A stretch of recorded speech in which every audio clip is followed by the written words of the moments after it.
Good afternoon. I'd like to call the October 15th, 2024 meeting of the Oregon Climate Action Commission to order. And pleased to have those of you who are on with us, including members of the public. There are some new folks joining us, including some new voting commission members that we'll introduce in a few minutes. But before we do that, Abby, if you could go to the next slide and just remind everyone how to use WebEx, and specifically remind folks how they can sign up to offer public comments.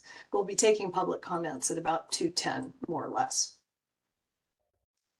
Yeah, absolutely. So for those who are not used to using WebEx, it is a little different than other platforms. You do have a mute, unmute button, as well as a start or stop video button down at the very bottom of your screen.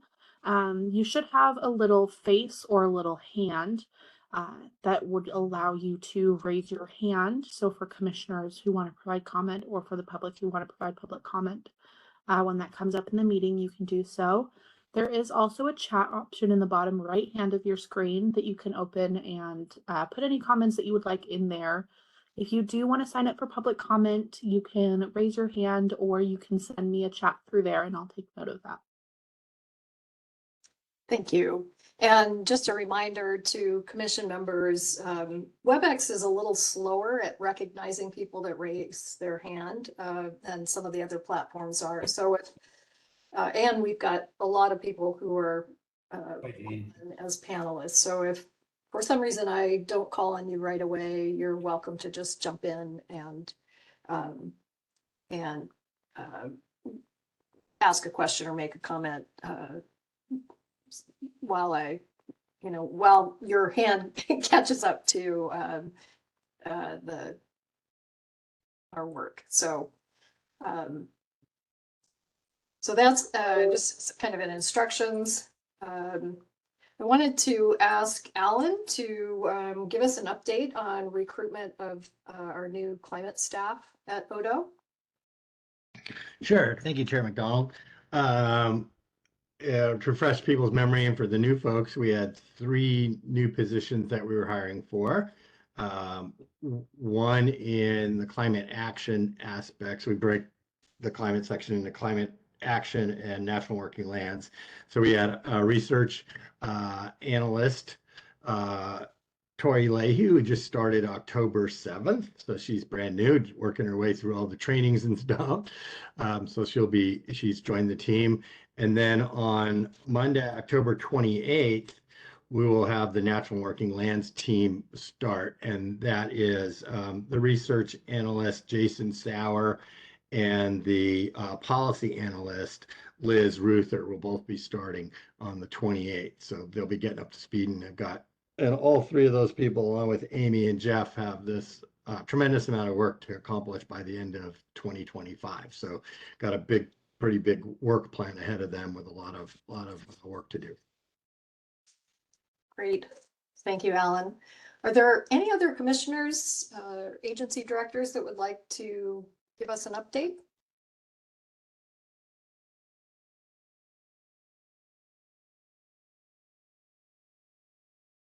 Director O'Brien.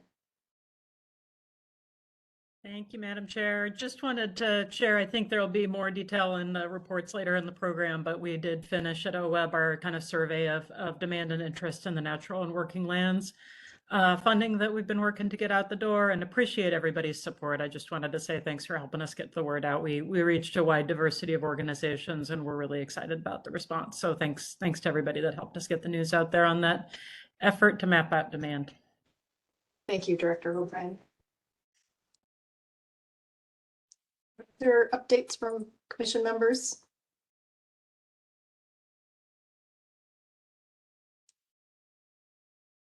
Okay, let's go to the next slide then. Just a quick review of our agenda for today. Following these opening remarks and agenda review, we're going to get an opportunity to meet 3 new commission members, which we're excited to have on board. The 3 new commission members were appointed as part of or added to our membership as part of House Bill 3409. We'll hear from the Department of Administrative Services, get an overview of the work that they do that's advancing Oregon's climate efforts. Excited to hear from them. Then Amy will do a presentation on the Natural and Working Lands Fund report that is due to the legislature on December 1st. We'll open things up for public comments at around 2:10, and then take a break. And then we'll dig into the main focus of our meeting today, which is to review the updated recommendations and hopefully to adopt those recommendations today that will go into our biennial report. So a lot on the agenda and some really important work that will be contributing to our report. Next slide, please. With that, I'd like to introduce our 3 new members to the commission, just appointed and went through an orientation earlier this month. The 3 new members are filling seats, as I mentioned before, that were added to the commission as voting members as part of House Bill 3409 and some recommendations that we made as part of the roadmap that we developed in 2023. I'd like to welcome Commissioners Garcia, Commissioner Arifin, and Commissioner Sievers, and give them a chance to introduce themselves to us and just a little bit about themselves and why they were interested in being on the commission. So Commissioner Garcia, can I turn it over to you? Awesome. Thank you so much, Chair McDonald, and nice to meet everyone. My name is Eliza Garcia. I am from Roseburg, Oregon. I moved back after college as well. My background is really in environmental justice and community organizing. Right now I'm working at Climate Power, which is a climate communications organization, and I'm their state's associate. I was really interested in joining the commission to really have a voice and have an impact. Roseburg, you know, is a smaller town in Oregon, and so really providing that perspective, but also mixed with someone who has the lived experience of being, you know, a young person of color in Oregon, and really making sure that those communities are represented and actively protected, you know, as we're all fighting the climate crisis together. But really excited to be here. Thank you. Thank you, Commissioner Garcia. We're really lucky to have you on board. Commissioner Arifin. Thank you, Chair McDonald, and hi everyone. My name is Yasin Arfin. I'm a high schooler in Sunset High School, which is in the Beaverton School District, and I've lived here in Beaverton my whole life, so in Washington County. And I've always been really interested in involving climate change because obviously it's an issue of right now, but of course it's a pressing issue for future generations like mine, and it'll hit the hardest for people like for youth people and people in the future. So I was really interested in joining the commission because I want to serve as a voice for the youth and just try to make sure that our voices are heard too, because as I said, it's a huge issue for the future. So thank you, everyone. Thank you and welcome, Commissioner Arifin. Commissioner Sievers. Thank you, Chair McDonald. Good afternoon, everyone. Nice to meet you. My name is Michael Sievers. I'm a commercial fisherman out of Newport, Oregon. We're a 3rd generation fishing family. We operate a couple trawlers out of Newport, primarily midwater trawling, a little bit of bottom fishing. So I think every fisherman has the environment at heart and would like to have a sustainable fishery and a sustainable livelihood. So I think that was one of the biggest items that drew me to this commission. But in my professional career, I was 28 years at Toyota Motor Manufacturing in automotive design and manufacturing. And so I am very interested in some of the transportation issues and how we can impact some of those as well. So thank you and looking forward to working with everybody. Great. Thank you and welcome, Commissioner Sievers. I think we have time for all of the folks who are named on the commission, either as a director of an agency or a voting member, to do a quick introduction. If you are here representing a director of an agency, if you could just put your name in the chat and mention who you're here representing, just so that our new commissioners kind of start to get to know all of us. So with that, I'll just go down the list that appears on my table here and start with Director Bateman. Good afternoon, everyone. Brenda Bateman. I'm the Director of the Department of Land Conservation and Development. Good afternoon. Thank you, Director Bateman. Director Colbert. Good afternoon, everyone. I'm Debbie Colbert, and I'm the Director of the Oregon Department of Fish and Wildlife, and just wanted to welcome all of our new members. Great to have you joining. Director Gall. Good afternoon, everybody. Ivan Gall, Director of the Oregon Water Resources Department. Great to see everybody and welcome to the new members. Thank you. Let's see. Commissioner Ross. Hi, Karanga Ross here. Yeah, so nice to meet you. I'm located in Gaston and a community member. Thank you, Commissioner Ross. Senator Dembro. Hi there, I'm Michael Dembro, and I represent District 23 in the Oregon Senate.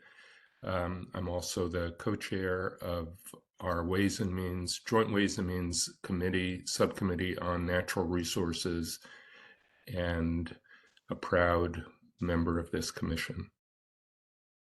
Lucky to have you. Representative Helm.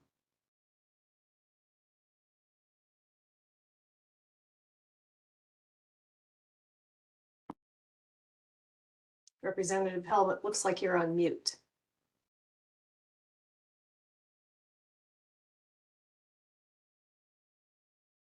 Okay, we'll come back to Representative Helm. Director O'Brien, you already said hi, but you have a second opportunity. Thanks. Welcome to our new commissioners. Good to have you here. Sarah O'Brien, Director of Oregon Watershed Enhancement Board. We're one of the smaller agencies represented here, and we provide grants for local conservation efforts around the state. Happy to be here. Thank you, Director O'Brien. Senator Brock Smith.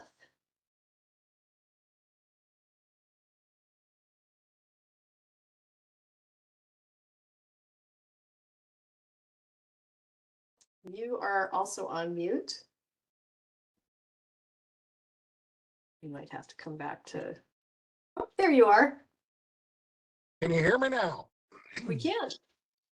Wonderful. Well, Senator David Brock Smith, Senate District 1, Curry, Coos, and Douglas County, has been on the commission for a long time. Welcome to the new commissioners. Thank you. I already let Commissioner Sievers know that he has you and Senator Dembro to thank for his seat on the commission, at least the new seat on the commission, and the importance of having a fishing perspective amongst our ranks. Indeed, thank you. Then Commissioner Reitman.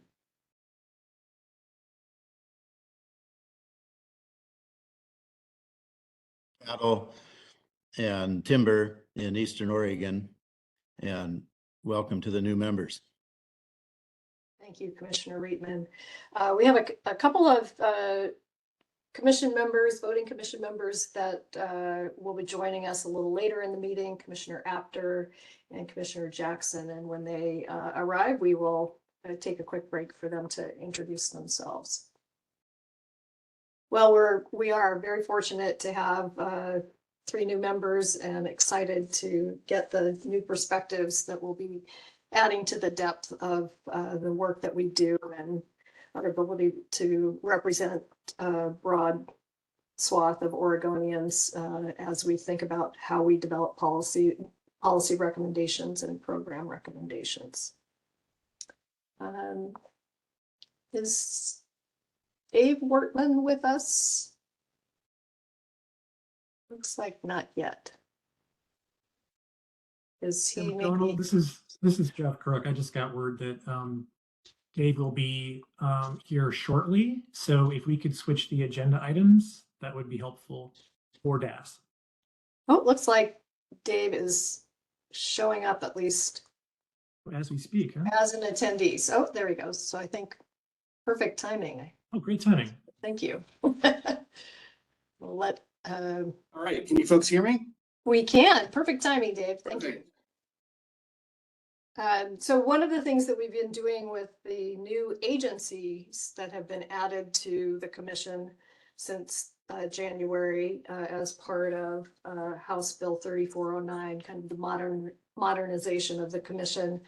We've been learning about the climate work that these different agencies are doing around climate, and really excited to be hearing from Dave Wortman about the work that the Department of Administrative Services is doing, and looking for opportunities for us to collaborate with the Sustainability Board as well, that Dave is very involved in. So I'll turn it over to you, Dave. Great, thank you, Madam Chair. And Jeff, do you have our slides? Yes, it should be the next slide. If you could go to the next one, please, Abby. Okay. Shannon, do you want to say anything before I jump in? I was going to, but I didn't want to steal your thunder. So I'll just It's say okay. very quickly, Chair McDonald and members of the commission, my name is Shannon Ryan. I am the administrator for DAS's Enterprise Asset Management Division, and I'm here on behalf of Director Barry Leslie. And I just wanted to say thank you for the grace and the patience with us. We were scheduled to do this last month, so we are thrilled to be here today and share with you some of the work that we're focused on, and super happy to contribute to the recommendations in this commission any way we can. So with that, I will hand it over to my very able-bodied colleague, Dave Wortman. Go ahead. Thank you, Shannon. That's why it says September 2024 instead of October. That is why, yes, our bad. We forgot to update that slide. So. Right. Okay, great. So next slide, Jeff. So I've got just a few slides about DAS and what we're doing in the climate space. We're a little bit different than other agencies that are commission members, or you may have heard from. But DAS is the central administrative department for our state government. So if you're familiar with like the General Services Administration at the federal level, we're sort of that at the state level. So we're really focused on agency operations. Our customers, if you will, are other agencies as well as the governor. So we're very internally focused on making sure our government, state government runs smoothly and with I guess an eye on efficient resource use and those sort of things. So we have our own portfolio of buildings that most of those are leased out to other agencies as our tenants. But we do have a portfolio of 44 buildings and about 3 million square feet. We also operate the statewide fleet, so mostly light duty vehicles. So those are the, regular cars and sedans, those sort of things. So we have about 4,200 of those that are used by a lot of our state agencies. DAS also reviews agency budgets. We have a whole procurement program, so we do statewide procurement contracts that other agencies use for goods and services. We have a risk program, which gets into insurance coverage and managing just the risk in our agency operations. We have a state data center and a big surplus program. If you've not been out to our state surplus warehouse, it's quite the place. I encourage it. Next slide, please. So in terms of DAS and climate, so one of our functions is we develop statewide policies that other agencies then follow. And those policies are responsive to executive orders, our Oregon Sustainability Act, which has about 10 goals related to efficiency and agency operations. And so we have a statewide energy and resource conservation policy that we've developed. We have a statewide fleet policy that talks about using efficient vehicles and only using vehicles when necessary to reduce our fleet-related carbon footprint. And then we have a fairly new sustainable procurement program, which we're very excited about. And that's looking at carbon reduction and other aspects of sustainability in all of the things that we buy, which is a lot. And so that's a big leverage point for us. So we support and implement executive orders related to climate change. We've worked with Department of Energy quite a bit on things like Executive Order 1720, which is still in effect and relates to how we operate our buildings and how we construct new buildings. We also have a key performance indicator for DAS, where we track our own greenhouse gas emissions related to the fleet and to our building portfolio. And then we have an Office of Sustainability. So I'm the statewide sustainability officer, and our office is here to support agencies in providing them information, resources, support. We have a climate action planning tool that we've developed for agencies. We try and provide them information on, energy efficiency and things like refrigerant management. And then we have a couple of networks. So we have a sustainability coordinators network. So for all agencies, we can meet with them and share best practice. And then as Chair McDonald said, we are the support for the Oregon Sustainability Board. And they focus on agency operations and definitely have a very big interest in climate. So a good collaboration opportunity, I think, between those two entities. Next slide. So this is just a quick, I know this is a little hard to read, but a quick snapshot of our agency climate action planning tool. It is a spreadsheet-based, a workbook-based tool that allows agencies to do greenhouse gas inventories.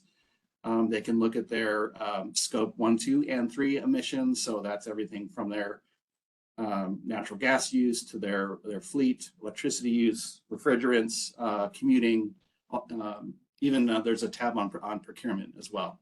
There's a companion guidebook and then a module where they can do some goal setting and planning. So some what if scenarios around 12 broad topic areas that relate to fleet and buildings and commuting and a couple other things. So just a way for agencies to incorporate that into their kind of broader sustainability planning. Next slide. We also have fairly recently developed an enterprise sustainability dashboard. So this lives on our Office of Sustainability website. There's a link here. So this basically is to be transparent and show not only our other agencies, but members of the public how we're doing with respect to metrics related to energy consumption, greenhouse gas emissions, energy use intensity. We're going to add, in the next cycle, we're going to add water and waste. And so this is, again, meant to be a way for agencies to track their own performance and for others to understand. So feel free to visit that link. And if you have any feedback for us, we are glad to take it. Next slide, please. In our building portfolio, this is a big place where we can focus on carbon reductions. So we are constantly making investments to reduce our energy use and our greenhouse gas emissions. We have done lighting upgrades in almost all of our portfolio now. We have a few buildings left. We, of course, participate in Department of Energy's SEED program. So that's State Energy Efficient Design Program, and then the Green Energy Technology. So in a major renovation, there are goals for all agencies to be 20% better than code in terms of energy efficiency for those new construction and major renovation projects. 1.5% for green energy basically dedicates that portion of the budget for generally on-site solar projects. And so this picture here is actually our North Valley complex in Wilsonville. Can't quite see the solar installations, but there is one right on the front of the building there. We participate in Energy Trust Strategic Energy Management Program. There are several agencies already doing that. So that's looking at sort of operational efficiencies. And so again, there are several agencies doing that, and it's a big part of our energy program. And then we're, of course, looking very closely, as other agencies are too, at House Bill 3409. So performance targets in our portfolio and what investments we need to make to reach those.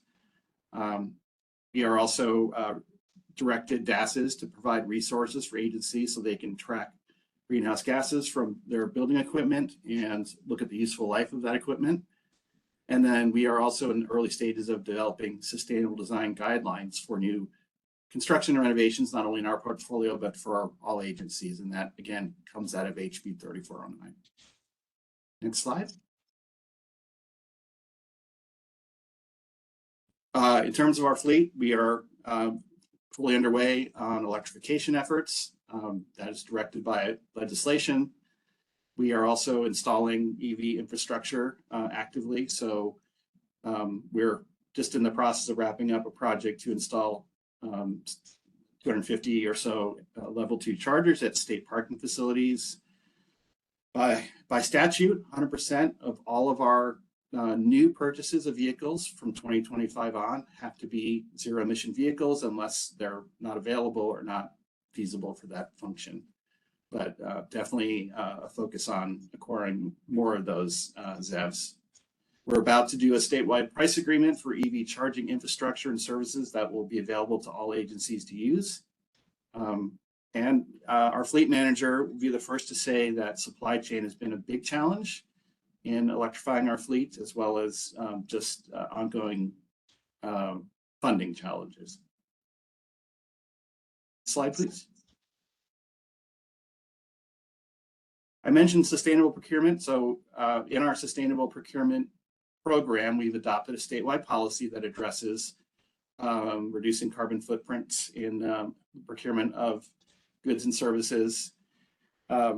In response to Executive Order 2004, DAS and DEQ collaborated on a study of embodied carbon in the things that we are currently buying. So we look, this chart on the right is looking at both spend data, so how much stuff we're buying, as well as the carbon impact. And so things rose to the surface around IT and vehicles, office supplies, fuel. And so we are doing our best to address carbon reduction in those categories as we develop new contracts and new specifications. And then we are working on language and templates to have vendors disclose climate-related information to us in their operations. So a lot of work going on here. It's still evolving. The Sustainability Board has been a big partner in a lot of this. So we're excited about where this is heading. Next slide. Just touch on other DAS divisions. So we have a real estate division. So handling leases for in the private market.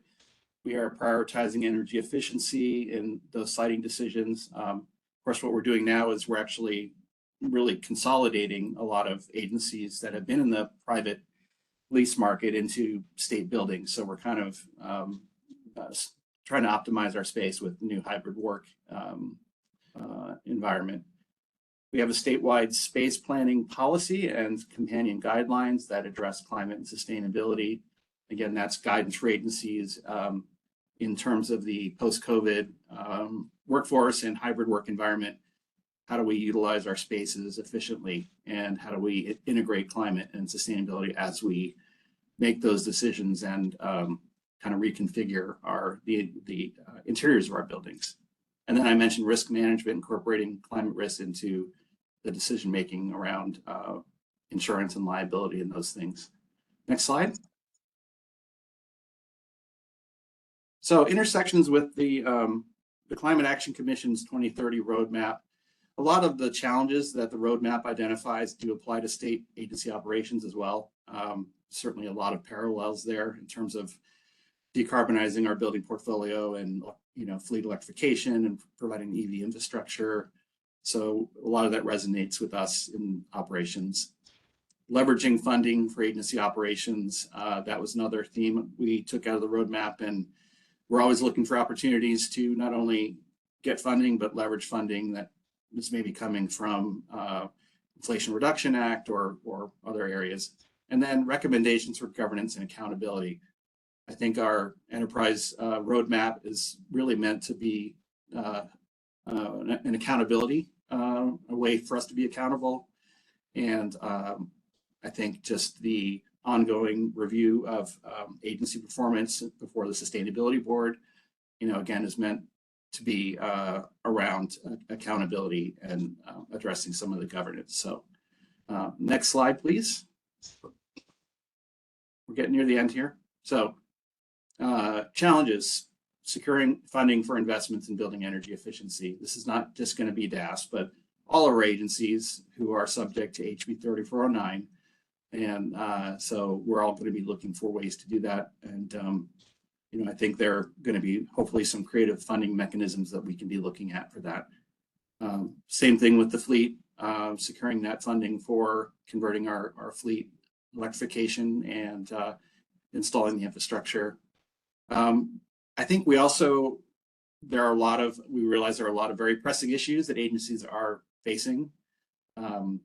Everything from wildfire to our housing crisis to mental health and education, the other governor's top priorities. And so sometimes we realize that it's just challenging for agencies to take on a lot of this stuff. And so and so we find sometimes that agencies are really having to focus on some other crisis things rather than addressing climate in their operations. And then just communications with agencies. I think we're going to be working with our DAS communications department on how we can better communicate across the enterprise around a lot of the climate related tools and resources that we can offer to agencies. So so we're working on that one for sure.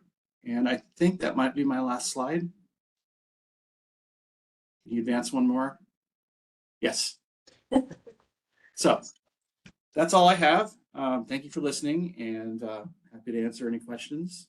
Yeah, thank you, Dave. It's great to see the state showing leadership and engagement in some of the things that we're asking businesses to do as part of reducing their footprint. So I think it's great to be able to show some leadership, and imagine it also provides some benefits to the marketplace in terms of being able to invest in new technologies that may need some front end development. So really appreciate the work that the state is doing. I'd love to hear you talk just a little bit more about the Sustainability Board and maybe some of the top issues and priorities that are on their minds, and maybe some of the topics that you've been talking with the board about recently, and what ones maybe are on the horizon. Sure. So just for those folks who may not be familiar with the board, so they're an 11-member board. They were created by statute along with the Sustainability Act. And so all appointed by the governor. So right now, I think we have 9 members, and they reflect a lot of different areas of expertise as well as geographic areas of the state. So we have folks from rural areas in, Portland, folks with backgrounds in transportation, climate, someone who's a city council member, so sort of bringing that local government perspective. And they're a great group. And, they, for the last couple of years, they've had a work plan that focused on a number of things related to, actually, procurement was one of their top work areas, and the climate action planning tool, and working with agencies to lead by example. So, I think we recognize that in terms of our operations, looking at a statewide perspective, that our carbon emissions are relatively small compared to the state. However, it's a great opportunity to lead by example and say, as we're implementing climate programs across our agencies, we're also leading by example in our operations. And so that's what's the board has been really interested in. So that climate action planning tool was a collaborative effort. It was led by the board, and then DAS supported them. So that's one thing. we have just a bunch of new board members now, so they just had a work planning session, and I'm going through a bunch of the notes. But we have some very, very smart people on the board. And I think, historically, there's been a lot of focus on, how much energy do we use in buildings and kind of our own internal fleet practices, things like that. But they're also very interested in just programmatically, what can agencies be doing? So, a smaller agency may not have a lot of assets, but they have a big impact, programmatically. And so just a lot of talk about that. And I know that the Climate Action Commission and the board have met in the past to talk about how we can work together. And I think the board is interested in continuing that conversation under the current chair.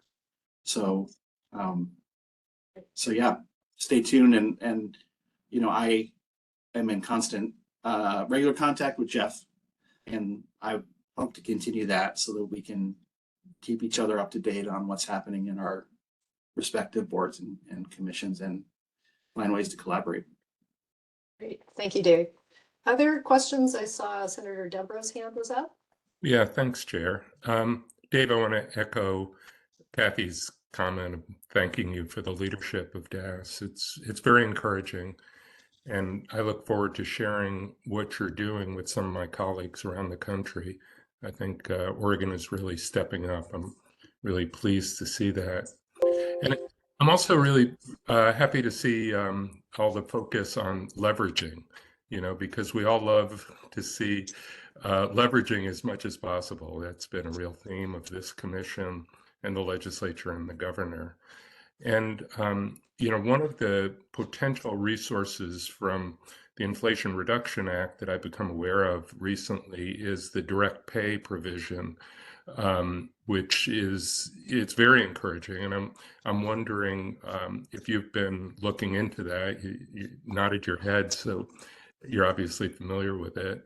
And I'm just wondering, what that's looking like from your perspective, where the feds can help us with some of the transportation, the charging stations and the fleet conversion and solar panels, things like that, but also how DAS could perhaps help some of our local governments, that are kind of under-resourced in terms of their ability to even know about these programs and, reach out and benefit from them. I think the state has a real role to play. Yeah. Senator Dembro, could you just define what direct pay provision is? Yeah, although I'm sure Dave could probably do a better job of that, but it's a provision that allows, the federal government will reimburse governments or school districts or other nonprofits for, I think it's up to 30% of the cost of the project, and it kind of works like a tax credit, but it's geared towards entities that don't pay taxes, but it functions in that same way, kind of like a refundable tax credit. Anyway, Dave, tell us what you know and what you're doing. Sure. Thank you, Senator Dembro. Yes, so we are very aware of direct pay, and thank you for the description. I think it's right on. So we became aware of this, several months ago, and have been tracking it through the U.S. Climate Alliance. So it's a very active group, and they have a direct pay webinar and office hours and organization to help us all figure out what this means and how it applies and how do we do it. So our chief financial office in DAS is actually leading this up now. And so we, in our sort of asset management space, think there's real benefit for things like our purchase of our EVs.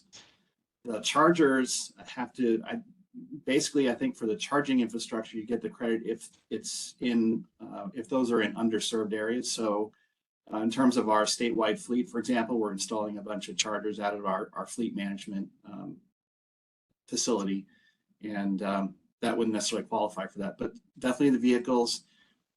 DAS, we're in the process of constructing a 250 kilowatt solar array out at our fleet services. So we're definitely looking at that being something where we can get the 30% credit. We're planning the project around the conditions for which you would get that credit.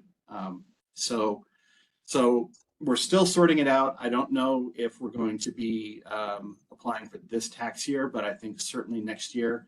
And the nice thing about direct pay is that it's supposedly going to last for a number of years. So there aren't a lot of agencies necessarily right now that have a lot of projects or assets for which they could get credit, but it's something that is now, I would say, kind of a motivation, and it's sort of an encouragement for agencies to say, hey, we can get this credit. We can stack it on top of other programs. And for example, Energy Trust offers, they have a solar feasibility program, and then they also have credits themselves, and you can stack the direct pay on top of those. So it doesn't, and so you actually get an added benefit. So yes, we are actively working on it and plan to take advantage of it. And then the other thing you mentioned about other local governments, we are actually bringing on in DAS a third-party support person. We're in the middle of that right now, and their job will be to help us research and find grants for energy and climate related projects. They may also be available to help other agencies as well. I know that's a big part of what our procurement division does as well, because we have a lot of local jurisdictions that use our statewide price agreements. And so trying to communicate to them sort of the specifications and the things we're doing to reduce our carbon footprint in our goods that we buy. So a lot of work happening, and appreciate the question. Thank you very much, Dave. Any other questions for Dave?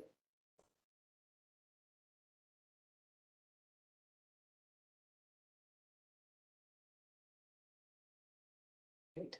Thank you again, Dave. It was really great to have you here. Glad you're feeling better. Thank you so much, and appreciate the opportunity. Feel free to reach out, anybody. We're here to support all the agencies, and happy to answer any questions I can. So. That's great. Thank you. Okay, next slide, please. And I'll turn things over to Amy. Amy is going to give us an update on the report that is due December 1st to the legislature on the use of the Natural and Working Lands Fund. So Amy, I'll turn it over to you. Thank you, Chair McDonald. So the information on this slide should be familiar to many on the commission, but since we have 3 new commissioners joining us today, I wanted to provide some context around the creation of the natural and background for the Natural and Working Lands Fund. So in 2023, the legislature adopted HB 3409, a climate omnibus bill that established the Natural and Working Lands Fund, among several other programs and directives. In the fall of last year, the governor's office worked with the Oregon Department of Agriculture, Oregon Department of Fish and Wildlife, Oregon Department of Forestry, and the Oregon Watershed Enhancement Board to develop the Natural and Working Lands Fund proposal. And in January of this year, the commission approved that proposal's $10 million investment plan. In April, the legislature authorized the Natural and Working Lands Fund allocations that were recommended by the commission. And this past September, the commission submitted its annual Natural and Working Lands Fund report to the legislature. And now the commission is finalizing its biennial report to the legislature, which is due on December 1st. HB 3409 directs the commission to submit a biennial progress report on the Natural and Working Lands Fund by December 1st of every even-numbered year. And this report must include a list of projects funded by the Natural and Working Lands Fund during the past 2 years and the amount expended for each project. a summary of other sources of funding for these projects, an assessment of projects and their climate and community benefits, a list of projects, grants, or other activities planned for the upcoming calendar year, and a list of projects deployed in environmental justice communities. The draft report is currently available on the Commission's meeting page, and it's also been distributed to each of the commissioners for your review. We are now seeking input from the Commission and the public on the contents of the report, and comments are due by 5 p.m. on September 29th. That's a Tuesday. Next slide, please.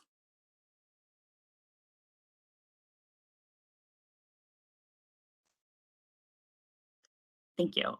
The $10 million appropriated for the Natural and Working Lands Fund has been distributed between 4 agencies: Oregon Department of Agriculture, Oregon Department of Fish and Wildlife, Oregon Department of Forestry, and the Oregon Watershed Enhancement Board, to fund 13 different projects, programs, and staff positions to help implement natural climate solutions on Oregon's natural and working lands.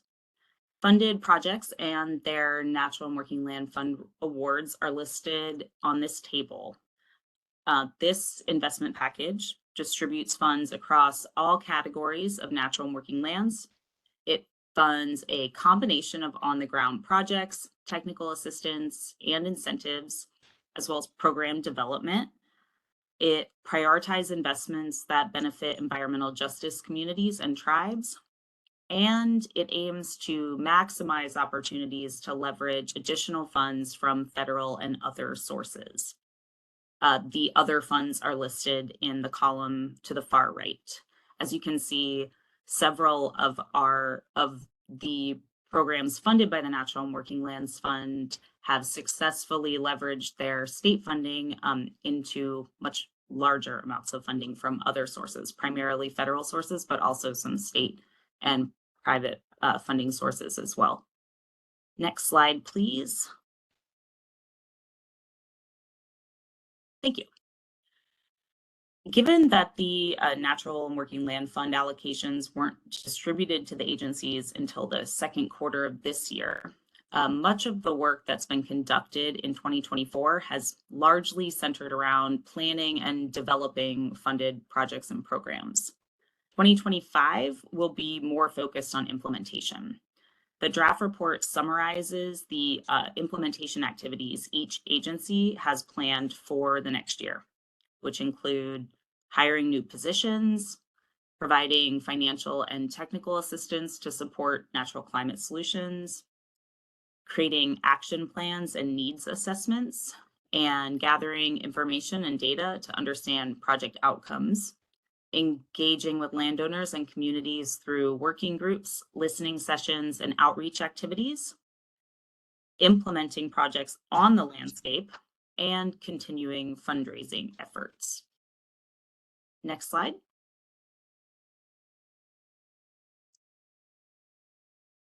In addition to providing an overview and progress updates on the projects and programs funded by the initial $10 million appropriation for the Natural and Working Lands Fund, the draft report describes some of the investment needs and opportunities for implementing natural climate solutions across Oregon's natural and working lands. The Natural and Working Lands agencies identified opportunities and needs to increase investment in the preservation and restoration of natural and working lands, increase incentives and assistance for tribes, landowners, conservation districts, watershed councils, and community-based organizations to implement natural climate solutions, increase the collection, production, and distribution of native seed, and provide additional funding for conservation management planning, native plant revegetation, habitat restoration, invasives treatments, and projects that increase climate and community resilience. The report concludes that the agencies require additional and reliable funding to continue their work to implement strategies to advance natural climate solutions across Oregon's natural and working lands, as outlined in Oregon's policy statements from HB 3409. So again, we are inviting the commission and members of the public to review the draft report that's available on the meeting webpage, and to provide comments on the draft by 5 p.m. on Tuesday, September 29th. You can send comments to ocac@energy.oregon.gov, and I'll put that in the chat as well. And I'm happy to answer any questions. Thank you, Amy. I also want to give the directors of the agencies receiving funds the opportunity to add something if they'd like, but also we can take clarifying questions.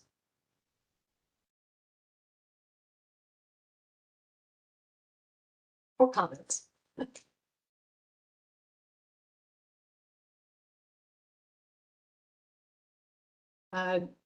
Commissioner Reitman. Did you say, oh yeah, Commissioner Reitman, thank you for your presentation. Did you say September 29th? I meant October 29th. Thank you so much for catching October, that. that's what I thought. Maybe I was off a month. Time is moving faster than it needs to be moving right now. Okay, thank you.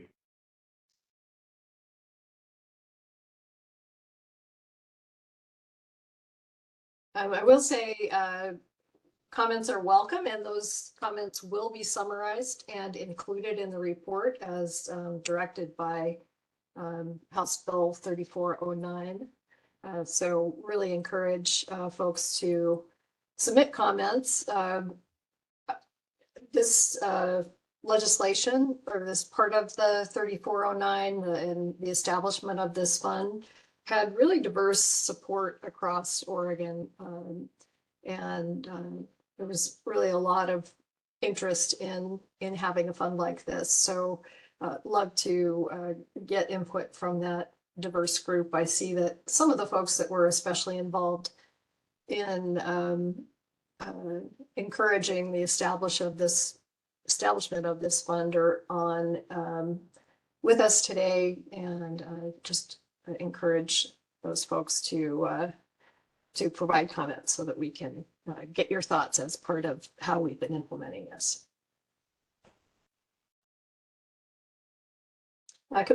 Director Colbert. Oh, you're on mute. Of course.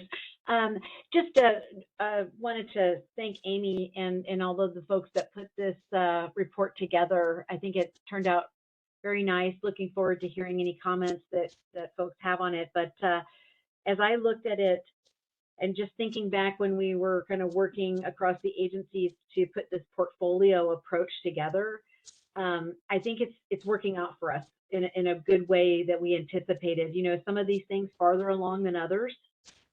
And even at the time that we set this up, we said, hey, you know, across all the agencies, it's great because some portion of them we could get out on the ground quickly. Some portion a little bit, it's going to take a little bit longer, you know, to get the work done.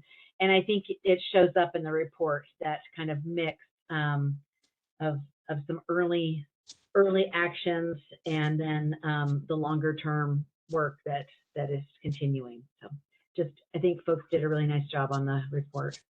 Thank you, Director. And for our new commission members, in a previous role, Director Colbert was in the governor's office and really did an excellent job of working with the agencies to pull that portfolio of ideas together and projects together. So it's great to have you on in a new role and you know, feeling good about the work that you and the agencies did to really pull together a great portfolio. Senator Dembro. Yeah, thanks, Chair. And yes, I'm very, very gratified to see this moving along.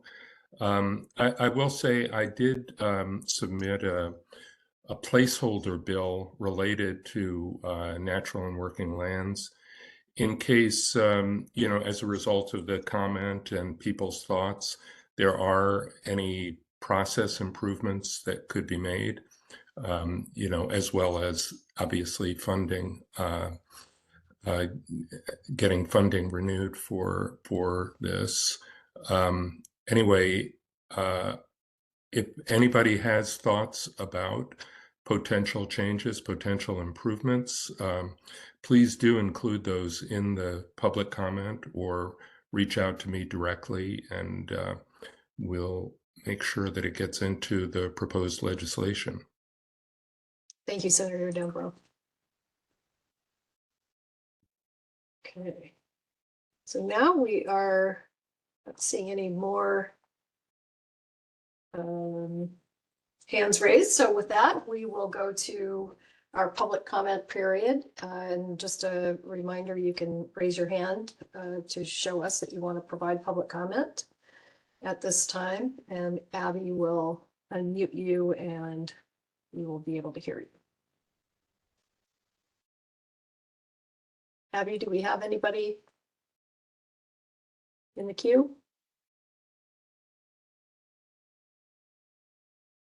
Looks like we've got Hillary with her hand up. Excellent. Thank you. Welcome, Hillary. Oh, maybe. Hillary?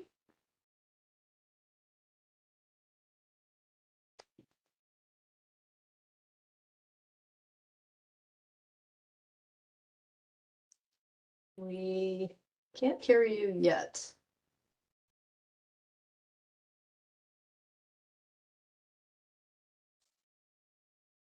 Abby, any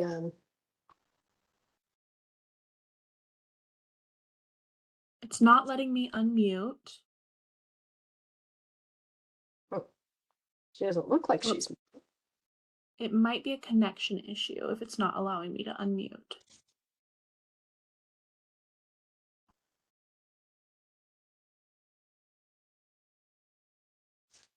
Is there anybody else in the queue? And then we can come back to Hillary.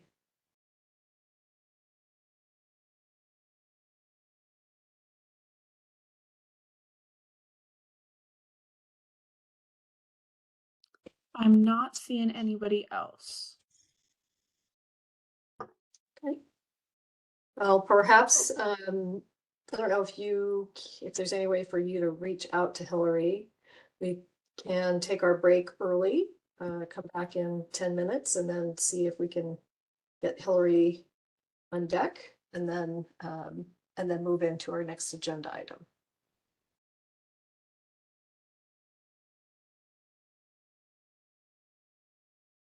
Okay, let's go ahead and go to break and I'll see you all back here at just after 2:10.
As people rejoin, if you would just go on camera, if you haven't been on camera for a bit, so we can start to see when we have a critical mass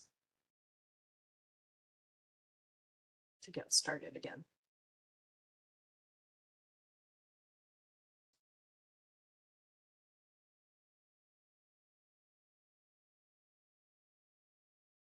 I was eating grapes with seeds during the break, so I may go off camera again once you know you have your quorum. Excellent. Thank you. Thanks in both directions, right? Exactly.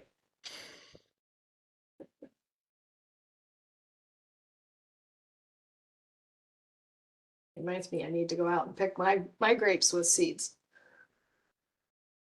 They are not going to improve once it rains and gets cold, so now is the moment. That's probably true. Okay. All right. Let's go ahead and get started again and move to our next agenda item. But I guess before we go there, Abby, were you able to get in touch with Hillary to see if she still wanted to provide public comment? Yes, it looks like the audio is working, so I'm going to go ahead and unmute. Great. Thank you. Welcome, Hillary. Hi, can you hear me? We can. Great. I put it in the chat as well. I'm Hillary Blackstone from the Higher Education Coordinating Commission from the Office of Workforce Investments. I just wanted to thank you, Chair McDonald, and everybody that's on here for your work, and let you know that the Office of Workforce Investments will be hosting a virtual public convening to briefly outline the National American Climate Corps initiative, highlight some state models, and share a vision for what the Oregon Climate Corps Network can look like.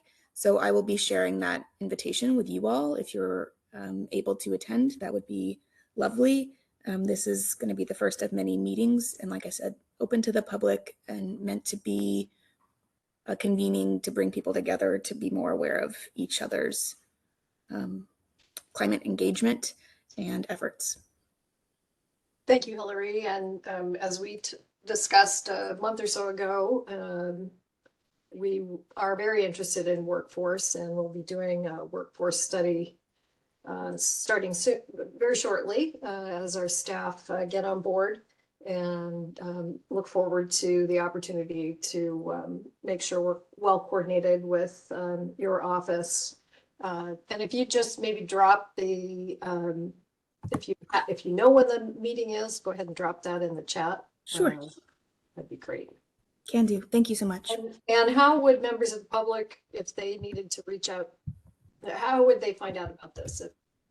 I will, great question. To be determined. We should be publishing it in our newsletter and on social media here shortly. Okay, And we'll try to hopefully do some cross posting or promotion of it. Thank you. I'll try to tag you whenever I can. Thank you all. Great. Thank you. Thank you for persevering and making it through. And Abby, thank you for your assistance. Also want to recognize that Commissioner Jackson has joined us. So welcome, Commissioner Jackson. And I know that Commissioner Apter will be with us shortly. Oh, she is. Great. So welcome, Commissioners Jackson and Apter. We have our three new commissioners with us. Commissioner Sievers, Commissioner Garcia, and Commissioner Arifin.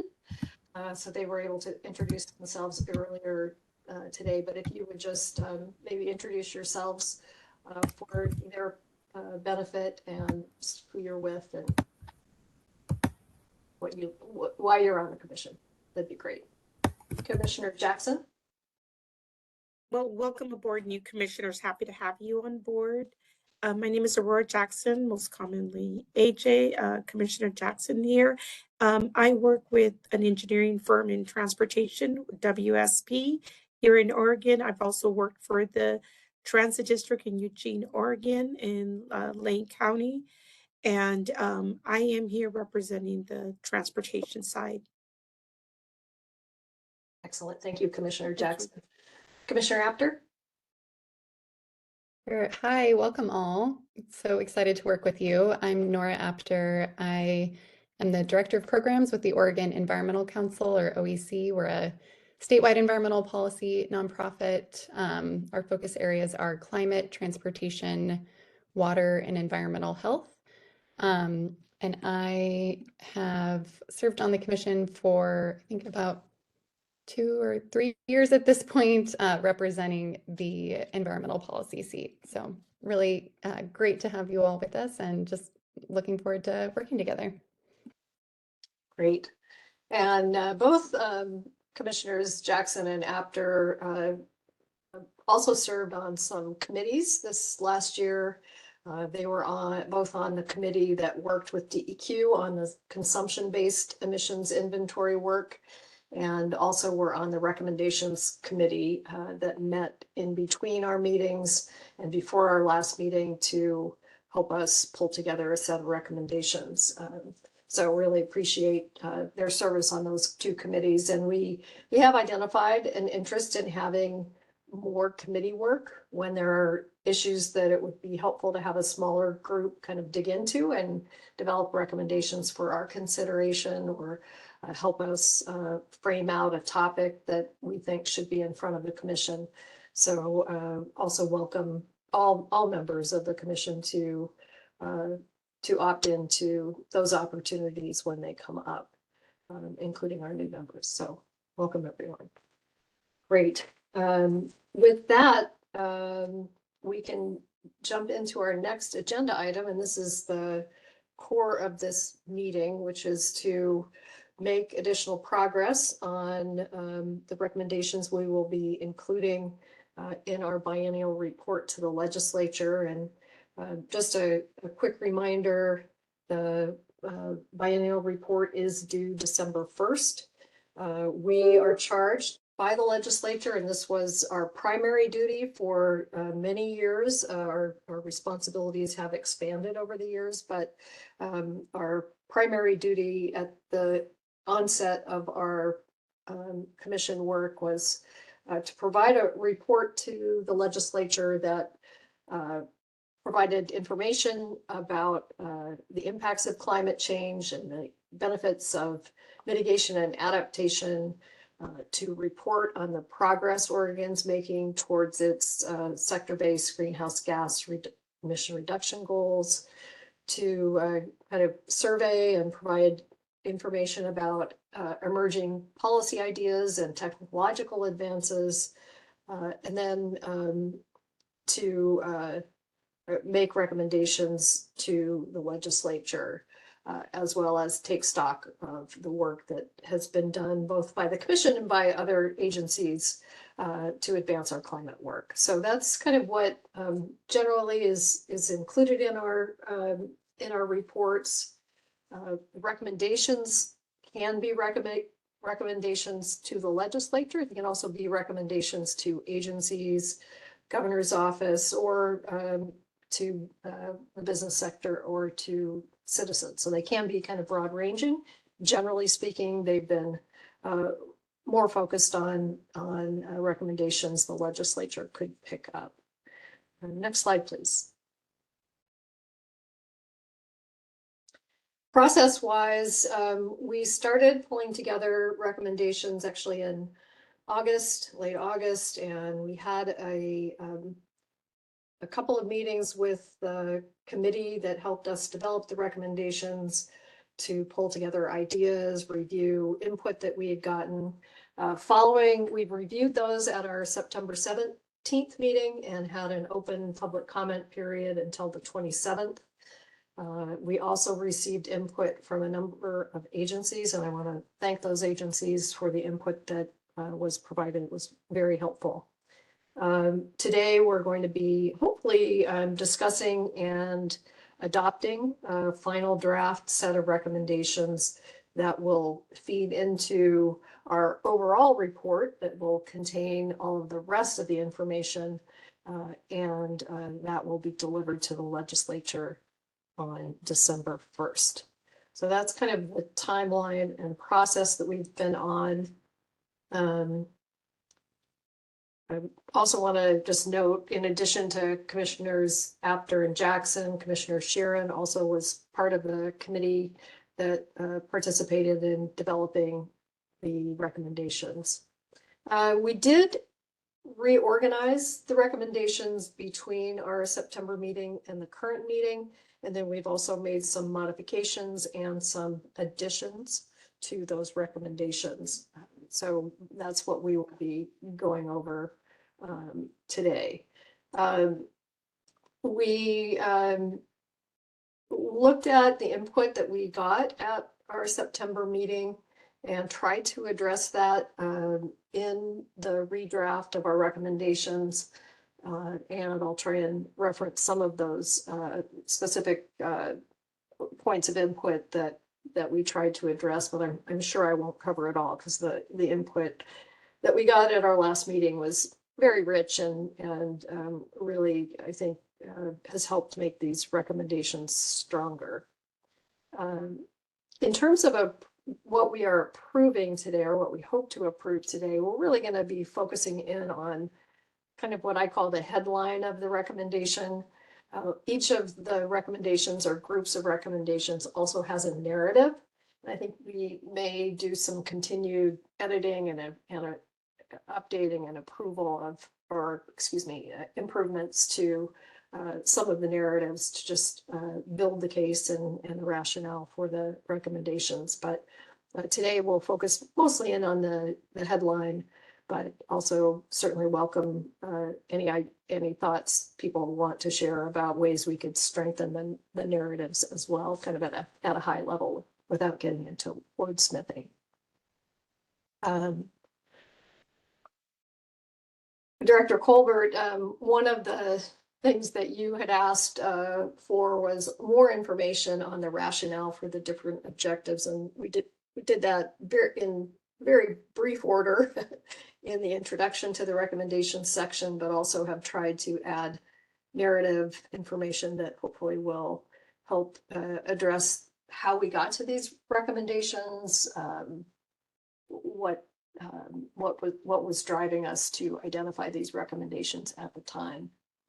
The other maybe point to remind ourselves of is in the memo that we reviewed at our September meeting, we had a table that had kind of the status of recommendations from the roadmap to 2030, from the natural and working lands proposal, and then the new recommendations that we had received from the Department of Environmental Quality as part of their consumption-based emissions report.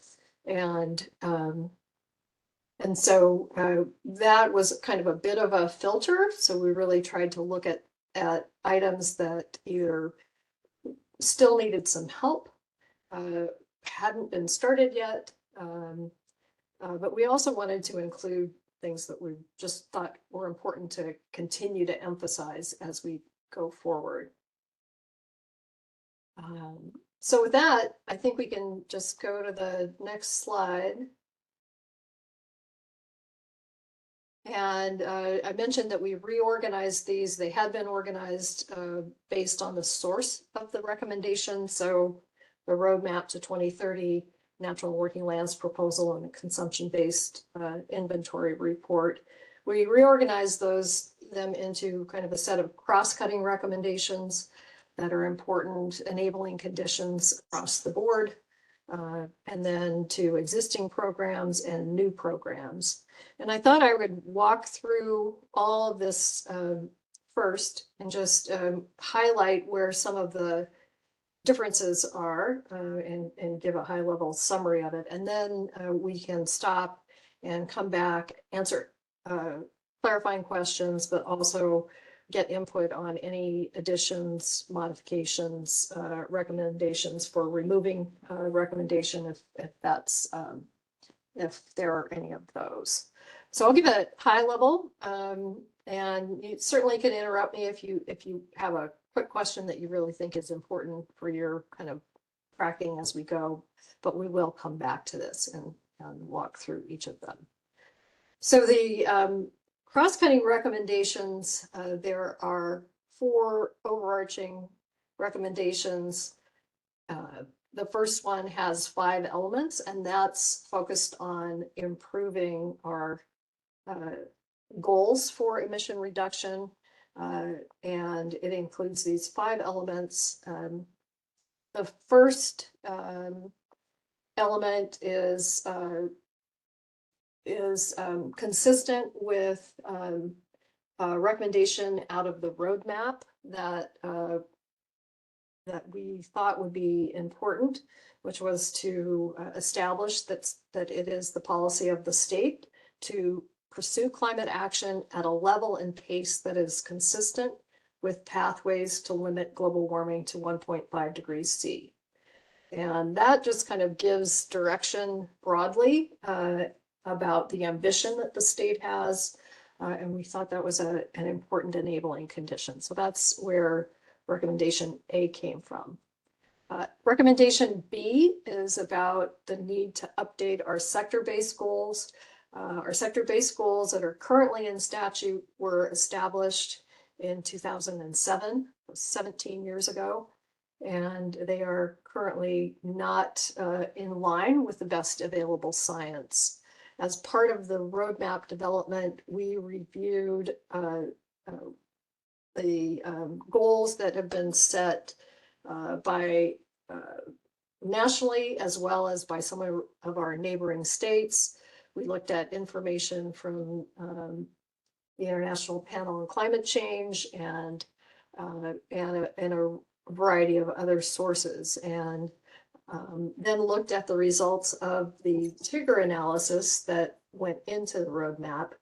And we proposed these 3 updated goals for reducing our sector-based emissions. Next slide, please.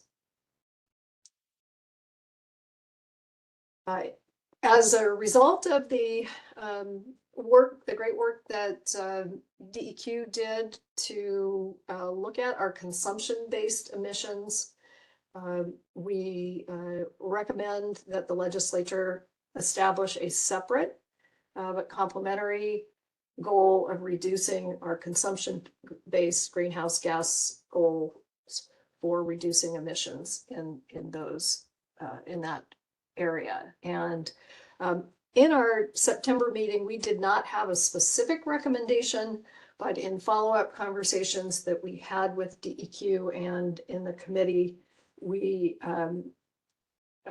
landed on having the consumption-based goals mirror the goals that we set for the sector base. And really that there was a good alignment with other jurisdictions that have taken this approach to setting their consumption-based emission reduction goals. It helps address some communications challenges we might have if we had different goals, as well as some accounting challenges that we might have because of the overlap of some of the emissions in both of the sectors. And then added to it what had been a separate recommendation, which is to direct the Department of Environmental Quality to update the consumption-based inventory every 2 years and report it to the commission in even years so that we can include it in the biennial report along with the sector-based goals. Recommendation D is also to set, this comes out of the work that we did as part of the roadmap, and it's to establish also kind of an additional goal of reaching net zero for both our sector and consumption-based emissions as soon as practicable and in no later than 2050. And this is in keeping with IPCC's recommendations. And then to achieve and maintain net negative emissions thereafter, and to direct DEQ and the Commission to track and evaluate progress toward these goals consistent with net zero accounting best practices. We added a 5th recommendation relative to establishing goals of establishing, having the legislature adopt our recommendations for a sequestration goal for natural and working lands. We are due to produce that in December of 2025. Recognizing that this is a biennial report, we wanted to look beyond recommendations just to the legislative session in 2025, but also to recognize that that will be a new piece of information the legislature can pick up during the 2026 session. So that's kind of a recap of where things stand with that first goal under the cross-cutting goals, the cross-cutting recommendations, excuse me. Next slide. In addition to updating the goals, we wanted to re-emphasize some important messages that we have put in both the roadmap, in our natural and working lands proposal, and that DEQ put in their consumption-based recommendations. Just really focusing in on how important it is to take full advantage of federal investments in climate action. The state's done a good job of that. There's certainly more funding that's going to be available and more opportunities, as we discussed earlier in the meeting, based on Senator Dembro's question of Dave Wortman. So wanted to keep that top of mind for legislators and for the agencies to do as much as we can to take advantage of those federal investments. Then we also wanted to re-emphasize the importance of building equitable implementation, design and implementation into all of our climate work. That was something that also came out in all three of the reports that we've been drawing these recommendations from. So we want to re-emphasize that. And then, and both of these points came up in our September meeting as important elements we wanted to make sure stayed in front of the legislature. The fourth recommendation under the enabling conditions had been a recommendation that was in what had been the natural and working lands section of our recommendations, but we recognized at the meeting that this really applies to all of our climate action work. You know, while we are able to, we've been able to make a lot of progress in part through the great investments that have been made at the federal level that Oregon can take advantage of. At some point, you know, really looking at how we can have sustained sources of state funding to advance our climate action is going to be important, including the use of green banks, which are a good way to use the state's bonding capacity to incentivize private investment. And that can apply to natural and working lands investments as well as clean energy investments and investments focused on materials management as well. So those make up the enabling condition recommendations. Next slide, please. In our roadmap to 2030, and the Tigger analysis, we looked at the programs that Oregon had put in place in the last few years before we did those reports. And we're happily found that with the programs that had been designed, we really were were projected to meet our 2035 goals that had been established in the governor's 20-04 executive order for emissions reduction by 2035, that we should be able to meet that. And a couple of those programs, in particular, the Climate Protection Program and House Bill 2021, just make a huge contribution to Oregon's projected progress. So we wanted to re-emphasize how these are big and complex programs, and we wanted to re-emphasize the importance of implementing those as planned and as robustly as we can, as well as making sure that we're providing complementary policies and programmatic support to ensure that they are successful. Many of you, if not all of you, know that the climate protection program, that DEQ has had to go back and redo the rules for the climate protection program. They are nearing completion of that effort. And so we wanted to recognize the importance of strong implementation of the new rules that we anticipate being adopted at the end of November. We flagged just some areas that we know will be important for the success of House Bill 2021 in terms of making sure we have transmission infrastructure, renewable energy siting, and regional markets to help us meet our clean energy goals. And then kind of reminding everyone that these complex programs take agency capacity to be able to do a good job of implementing them, and flag that we really wanted to make sure that the legislature was continuing to pay attention to the capacity needs of our state agencies for all climate policies and programs, as well as in particular for House Bill 2021 and the Climate Protection Program. Next slide, please. And then relative to some of the programs that have been in high demand that provide incentives or investments and grant funding for some of our climate work, we had a list of these programs. We made some additions to the programs. We called out a few additional programs at the Oregon Department of Energy. We highlighted the Department of Human Services and Community Resilience Hubs and their grant network. We added language to the DEQ's electric vehicle rebate and charge ahead program, and specifically called out the importance of investments in medium and heavy duty vehicle rebates and infrastructure grants.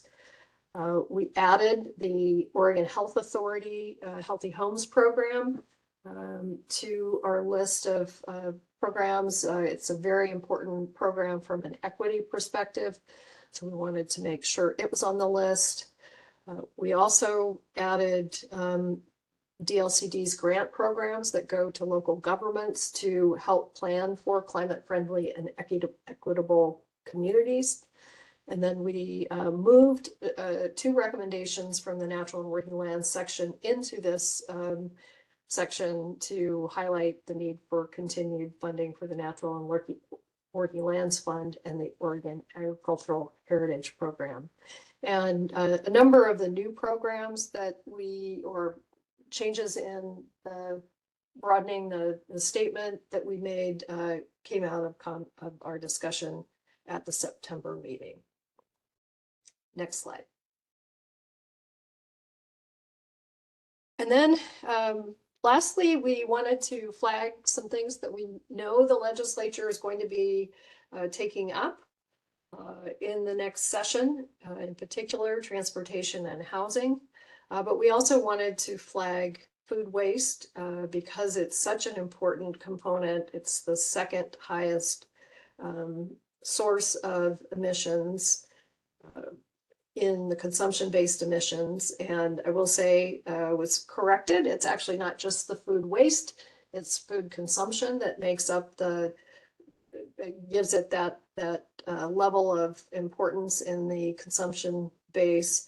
But it also is food waste is a big part of, unfortunately, of emissions that are associated with food consumption. And so we have included some specific programs associated with these 3 sectors of work or areas of work. Knowing that the legislature is going to be adopting a 2025 transportation package, we wanted to highlight some of the programs we think are going to be really important to having this be a climate forward transportation package. And you can see these here. We made some modifications and additions to this list based on input from commissioners and state agencies. I won't read through these, but you can see some of the things that we think will be really important elements. Next slide, please. And then we also wanted to say something about the things that we hope will take priority and the things that we hope we won't be doing as part of the next transportation packet. And so we identified this fix it first policy to ensure that the state prioritizes funding for existing road maintenance and operations over construction of new infrastructure. So that we're really trying to focus in on activities that will help us reduce emissions rather than just creating more vehicle miles traveled and more emissions associated with the materials that need to go into new infrastructure. So Senator Dembro, your voice was in our minds as we were thinking about this. I don't know if this goes quite as far as what you were hoping in terms of providing some direction about what we hope not to see in the package, but wanted to give you, when we can talk about that and take additional ideas. And then we also identified a couple of other specifics, making sure that we match revenue tools with our ambition to include equity and climate outcomes in our next transportation package. I think, as most people know, our main source of funding for transportation is pretty limited in that it is constitutionally focused on certain uses. Makes it more challenging for us to invest in some activities over others. We included one of the recommendations that had been evaluated or looked at in the DEQ's consumption-based report, and that was to strengthen Oregon's environmental product declaration program under the Oregon Buy Clean law for steel, concrete, and asphalt to require the use of low carbon material whenever possible through the establishment of global warming potential limits or thresholds. So now there is reporting, but no requirement to prioritize the requirements in terms of what materials are purchased. Although we did hear from Dave Wortman that there's encouragement, but we think there's some opportunity to strengthen that. And then finally, in a conversation with DAS, we also learned that in California, they've taken some steps to consolidate and better coordinate across their agencies for the purchase of electric vehicles and charging infrastructure. And it's always great to approach problems more efficiently. So we included a recommendation to provide some capacity to improve cross-agency coordination and increase investments. Next slide, please. We're getting close to the end here, and then we can all discuss. In the built environment, we had 3 recommendations. You'll see these came out of the consumption-based emissions work that DEQ led. Again, it was to require environmental protection declaration reporting for buildings, materials sold in Oregon. A second idea to fund a DEQ to study how to accelerate programming to support whole building reuse and smaller new home construction. There's just an incredible opportunity to learn from some work that will be done as part of the grant that the state got from the Climate Protection Reduction Grant program that EPA provided that grant because there's funding, $25 million and change to invest in some whole building reuse and smaller new construction investments. And so this pairing a study with that would help us learn as much as we can from the work that's going to be funded through that program to hopefully help us do a good job in the follow-up to continuing that kind of effort. There's just a lot of buildings across the state that are currently unused, and there are a lot of benefits to looking at how we can reuse those buildings as part of our goal of increasing housing, affordable housing. Similarly, small new home construction and taking larger homes that are already existing and developing them into multifamily houses or other opportunities where we can have more compact economic centers and more walkable and livable cities. And then right now, the Department of Consumer and Business Services is working on a report on how to reduce emissions in materials used in building construction. Their report is due December 1st, as is ours, or in December anyway. And unfortunately, while we won't be able to review that, we wanted to elevate that as likely having some really good recommendations that we would like the legislature to pick up and run with. The legislature directed the department to do this work, so hopefully they will pay attention to it, but we wanted to just kind of show that support for the work that they will be doing. It's a little unusual for us to recommend something that we haven't actually gotten a chance to review and dig into, but we think there's enough importance of advancing things in terms of reducing emissions from building materials that it was worth at least putting this in for consideration by the commission today. Final slide.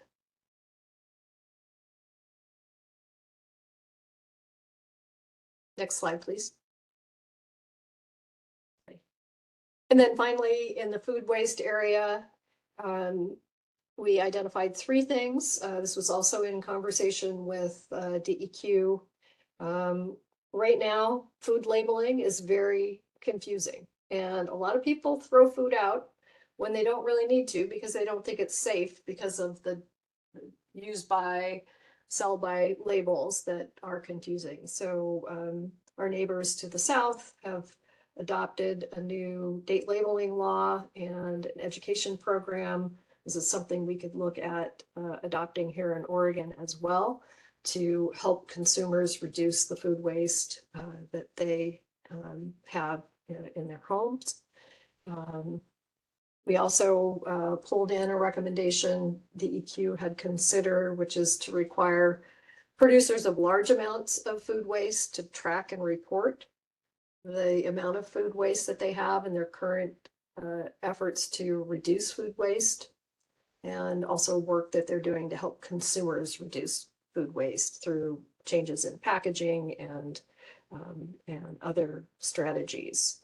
And then finally, incentives are always helpful in terms of helping producers reduce and institutions and businesses reduce their food waste or any kind of waste and adopt new practices. So we wanted to recognize that it's important to also consider how incentives might help us in that work. So that is a overview of all of the recommendations that we've made that we want to consider today and are putting before the full commission for consideration. Next slide, please. As I mentioned, we can certainly start with clarifying questions and then would be happy to take recommendations for new recommendations you might want to add, any that you think we should consider removing, and any modifications you would like to see.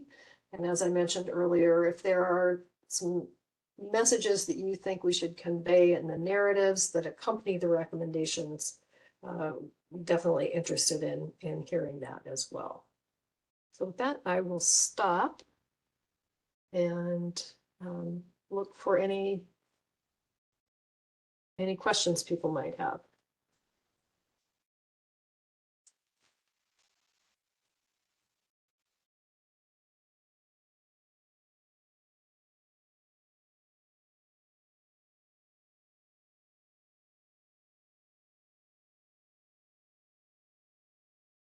No, it's a lot to take in, so.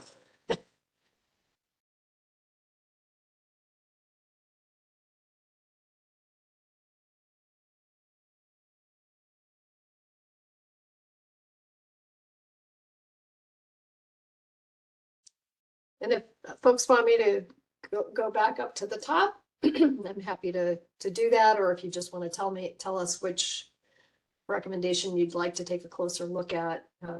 I see Nora's hand. Commissioner Apter. Thanks, Chair McDonald.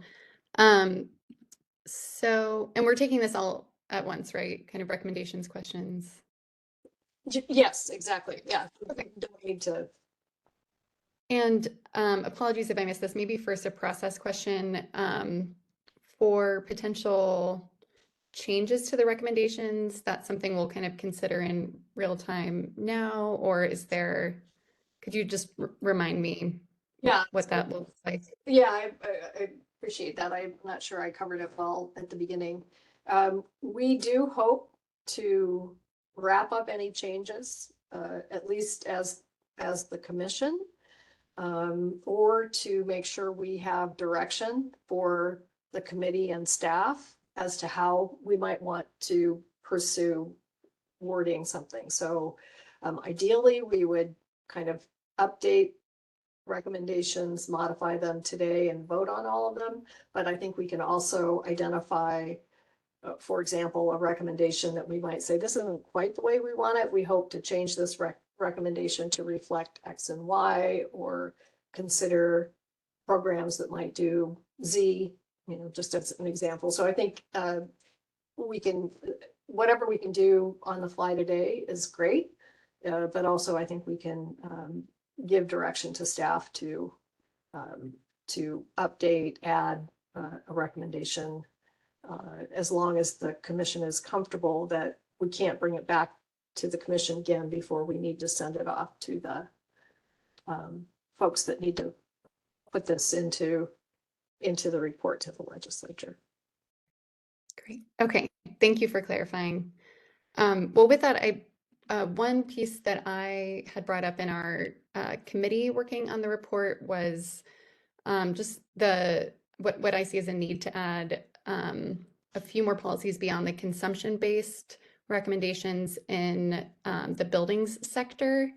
And that was my bad for not following up with some more specifics there. But just to recap what I had brought up in our committee conversations, we do have a number of actions from the TIGR report specific to increasing, energy efficiency and decarbonizing the building sector that I think makes sense to uplift in this report. Again, thinking about the state's progress toward advancing housing production and access, as well as beginning to think about where are we reducing consumption-based emissions from the built environment.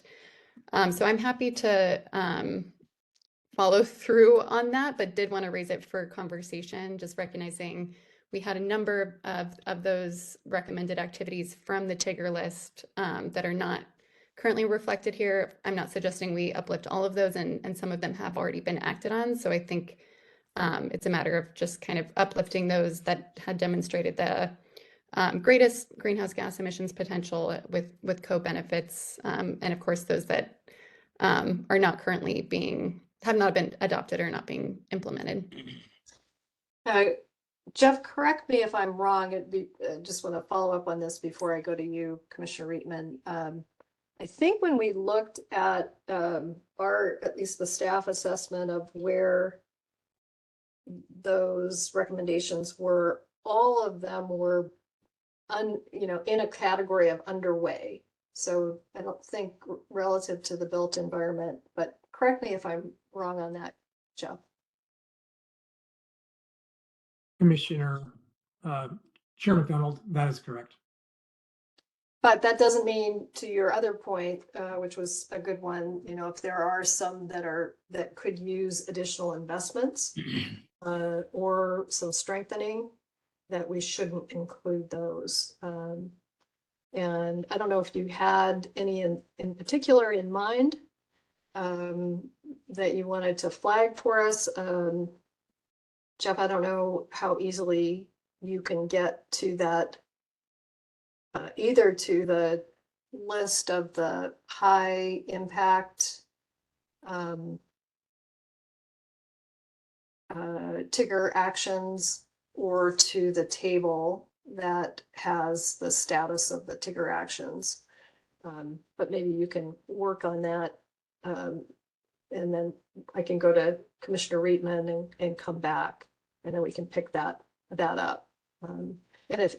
Unless you have something you want to contribute. Are you asking me or? Yeah, sorry. I was looking at you, but it's hard for you to see.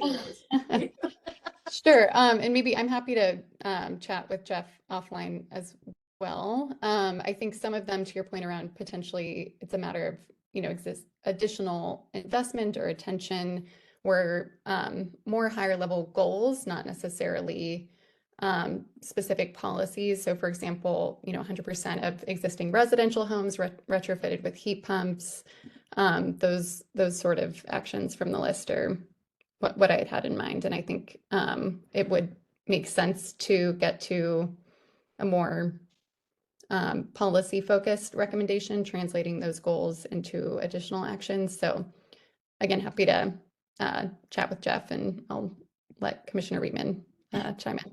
Great. And then we can circle back. Commissioner Reitman. Yes, Chair McDonald, thank you. First of all, I'd like to thank the three commissioners, Commissioner Apter, Jackson, and Sharon, and who worked with the staff, because this is a very comprehensive document. I guess my thinking is that it's kind of a baseline. I mean, I can already think of a lot of things I would like to add to it, but I guess I just think of it as a baseline, and it can be, certainly we will expand on this. It's just a report. There's many things happening around the state. We can't possibly list everything. So, and within the agencies. So I guess that's my thinking. It really covered a broad swath and did it quite well, I think. Thank you, Commissioner Reitman. And yeah, it is a little challenging to know how focused versus broad, how many recommendations to include.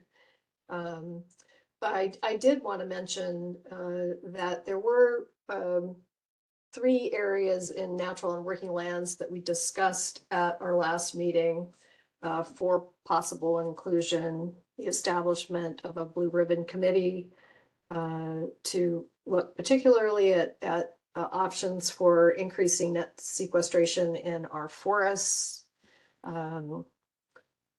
expansion of the Oregon Agricultural Heritage Program to include forest owners. And then I think Commissioner Reitman, you had raised the issue of wildfire, and certainly an important factor to consider as to how we can reduce catastrophic fire or uncharacteristically severe fire. We did not include those here for 2 reasons.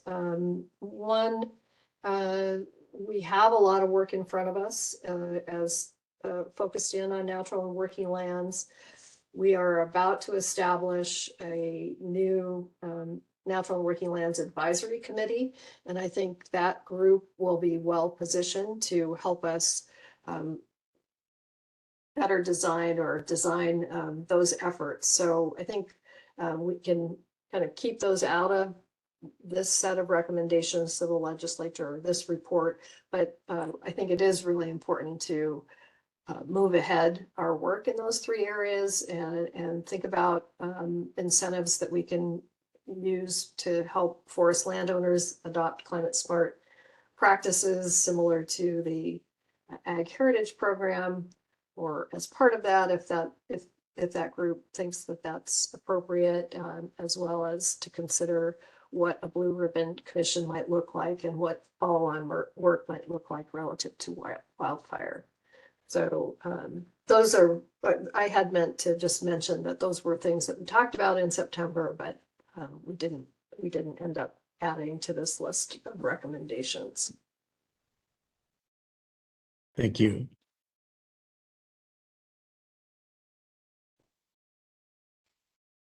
Other clarifying questions or changes in the recommendations? Madam Chair, yeah, thank you. So this would come under the category, I think, of accompanying messages. You know, I think it's in there somewhere, but I think it could be expanded on. The importance of having significant community engagement when these issues are being addressed, especially, you know, I'm thinking especially of those instances where, you know, energy projects may butt up against environmental concerns or land use. I just heard a podcast this morning about the, you know, the controversy over the offshore wind, which, you know, I think we all have been kind of following. The you know, the legislature last session passed House Bill 4080, which called for the creation of a roadmap and with significant community engagement. I think Commissioner Seaver's organization with the trawlers was very involved in that. I think that is really the right approach, you know, and I think that the federal agency that came in and I think prematurely, you know, set up the auctions before that community engagement had really happened. I think that hurt the process. So I'm just thinking that message really needs to be in here somewhere and, you know, called out significantly, certainly in engaging with impacted communities that are going to be impacted, whether we're talking about environmental justice communities or others. So yeah, that would be my suggestion. Really good point. I think we could modify recommendation 3 that is focused on equitable implementation. We could expand that. We had really emphasized in the roadmap our interest in better engaging communities, and in particular underserved communities in the design and implementation of policies going forward. To some extent, I think we were expecting that a lot of that could happen as part of the development of the comprehensive climate action plan. But, you know, similar to recommendations 2 and 3, you know, I think that's a really important message to convey. And I think would like to see that in the headline rather than just in a narrative, just to make that point, either as a standalone or maybe as part of recommendation 3. That's my opinion on that. The other thing I would add, you know, I neglected to mention, I would also specifically call out tribes. as among the impacted communities. Absolutely. Representative Helm, welcome. Hi, folks. I've been having terrible internet trouble today. I hope I'm coming through okay, and I've been enjoying the meeting quietly off screen. Senator Dembro raised an issue that I think is important as well. One of the implications of getting more community involvement around particularly this tension between land use and renewable energy will result in additional issues being raised and an atmosphere which we would hope we get all the views on the table. And yet, once you get all those views on the table, we need a clear idea of how to resolve the conflict. And right now, we are still caught in the statutory and mission-oriented situation that all the directors that are involved find themselves in, which is they have their agency mission to pursue and protect. And each agency is not necessarily required to abide by an agency mission of the other. And this is never more true than in renewable energy. During the September Ledge Days, Representative Benner or Director Benner explained very articulately the need for energy coming up in our near future being nearly double what it is now. And then we heard also from Brenda Bateman about what DLCD is doing around farm and forest protection modification. But nowhere in this do we have a clear sense that the governor is stepping in to set the North Star. And we really, I think, need that. And that is a role that, as a recommending entity, that the Global Warming Commission could provide to say it's not just coordination. I think our agency directors try to coordinate as much as they can, but we really need the governor to say, okay, in certain situations, we are going to do this around renewable energy. In certain situations, we are going to do this to protect high value farmland. Here's where we need to build these resources, and here's where we won't. And I have full faith that our agencies and our agency directors can follow that. But right now, they don't have any choice but to abide by their agency mission. And that governor's leadership is badly needed. Thank you, Representative Helm. It's a really good point. There are more comments related to this issue of making sure that we're engaging tribes and communities in decisions and trade-offs, and the addition that Representative Helm just made about kind of helping to create a North Star for how we could resolve some of the tensions between different missions and how we find that the best path forward. Anything related to that before we move on to any other topics?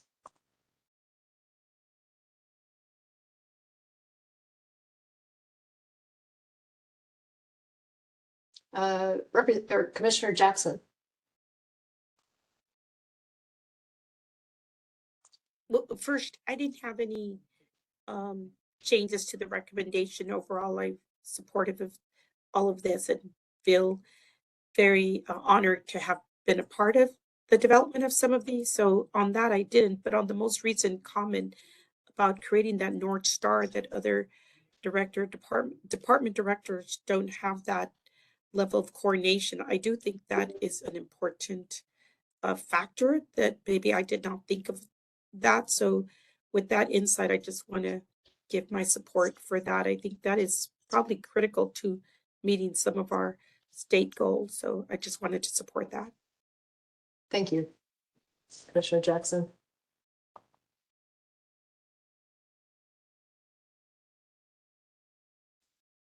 Other comments or input on the concept of the need for a North Star and tribal and community engagement?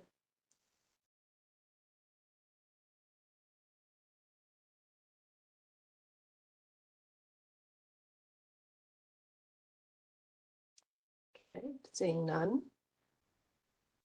Are there other recommendations that folks would like to comment on, ask questions about, or propose changes? I am now tracking a couple of different areas that we're going to circle back to, but are there others we want to get on the table? Commissioner Apter. Thank you.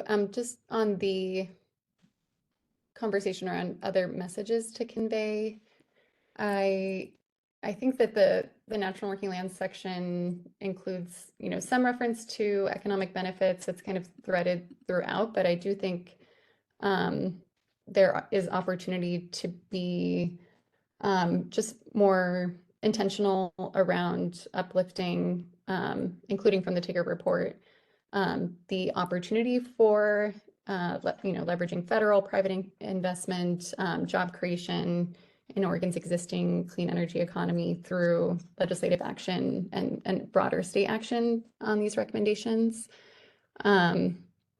So again, happy to think through where that might fit best. I would think in the overarching narrative, like the introduction would be a good, catch-all place, but I also see opportunity to integrate economic benefits into the sub-recommendations as well. Yeah, great point. Thank you, Commissioner Apter. We do also have a section in the front part of the report about the benefits of climate action, and those do include economic benefits. There other recommendations people want to have more discussion about?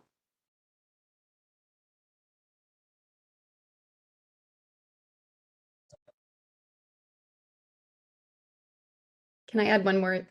Yes. Fun narratives.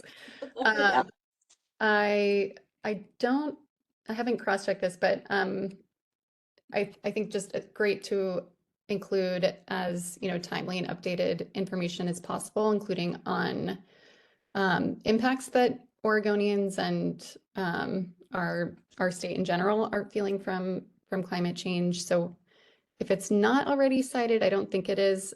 Just wanted to make sure we considered including the recent OSU State of the Climate report that was released last week as a state-specific recent analysis and assessment of climate impacts in the state. Yeah, great flag. Thank you, Jeff. I don't know if you've had a chance to include that in the front part or think about how it might fit into the recommendations yet or not. But let's put that on the list.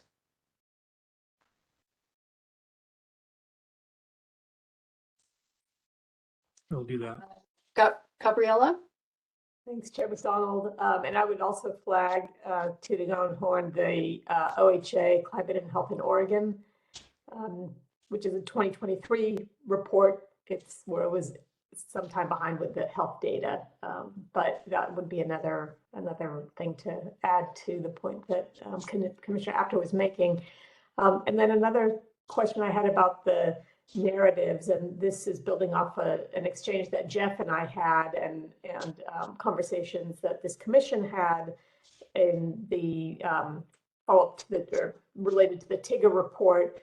The idea that the health benefits, which are very large, that are reflected, are based on one model of the COBRA model, EPA's COBRA model, which is great and talks about societal benefits, but that idea that we just didn't have data available, there's only so much that analysis could do. And so I'm wondering in the narrative about just lifting up that idea of being able to analyze at a finer scale, the benefits, to understand how they can accrue to prioritize priority populations where we have the highest equity concerns, and look at the costs that the state of Oregon directly pays. So again, that illustrative example of it,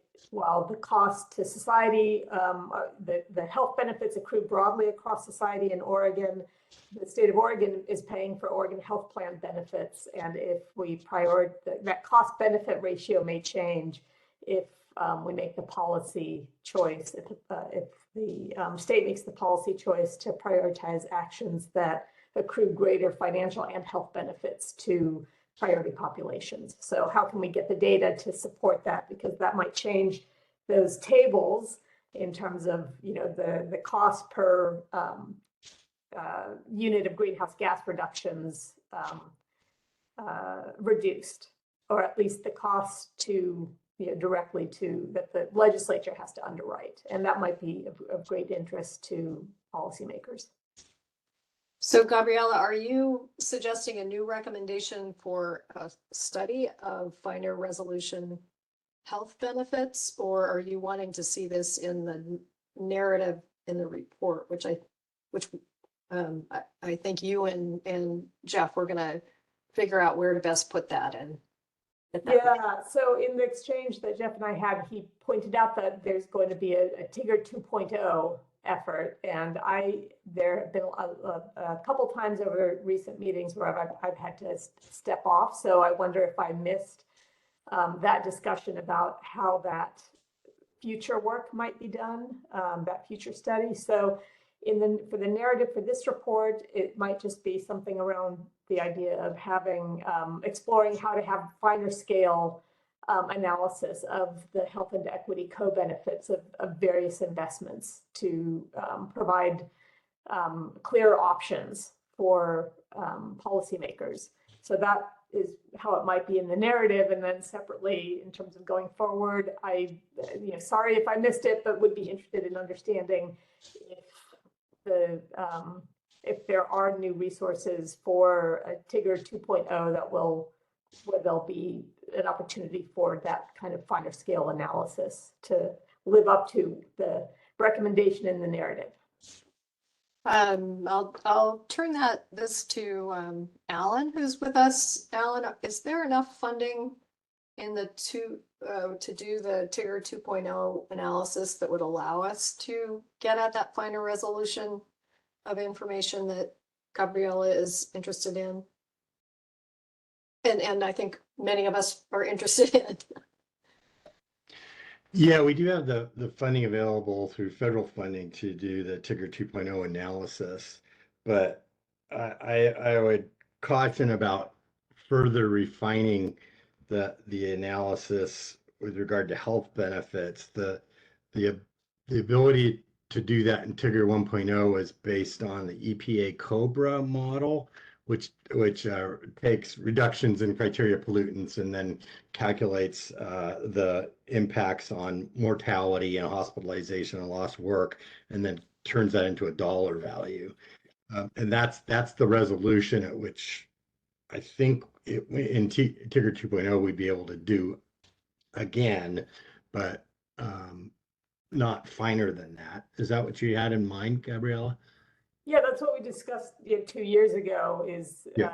And the idea was no, COBRA was what was available and feasible in that context. And so we talked about in the future if there is a pathway. Unfortunately, we don't have a health economist at our agency. That would be the type of expertise I would think that you would need, to take a look. So, that for one example, if there were more heat pumps, even more heat pumps made available more universally, that might, to priority populations, that might reduce Oregon health plan costs. So that directly helps the state's bottom line. So just for an example, and that might shift where heat pump program falls in the bar charts. Yeah, I see what you're talking about. As it stands right now, that type of detailed analysis wouldn't be part of what we have funding for, but that's certainly something we can look at and maybe try to figure out how to get funding for. That sounds like a great analysis to be able to be done. So we could include a recommendation to have the legislature fund ODO to be able to do a final resolution assessment of health benefits, and in particular, calling out the benefits to the in terms of to the state for reduced costs through the Oregon Health Plan. So we'll put that on the list of other things that we might want to add to the recommendations. Thank you. Thank you. Other areas that people would like to raise questions? Commissioner Garcia. Yes, thank you. Just wondering on the existing program section, so 5, support robust and continuous implementation of Oregon's existing climate programs and regulations. I guess not necessarily a change to the title, but maybe including in the narrative just a re-emphasis on ensuring that past and existing programs are looked at with the equity mindset, and like the adopt complementary policies or programs to support HB 2021, just ensuring that those are implemented with kind of like what Senator Dembro was mentioning, with proportional representation from those communities, with engagement as well. So just maybe again in that narrative piece, just highlighting equity again for those existing programs. Yeah, it's a great point, and maybe the intent of the cross-cutting recommendations was to suggest that those are really things that should be applied across the board. But I think we could strengthen the narrative in a few places to make that really clear, and that these things need to be done to make all of our climate work as effective and to accelerate our work as best as possible. So I think it's a really good point. Thank you, Commissioner Garcia.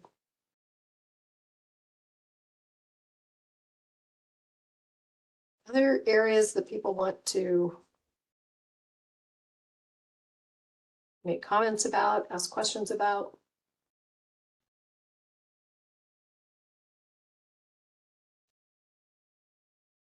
Well, one other area that we really don't have recommendations right now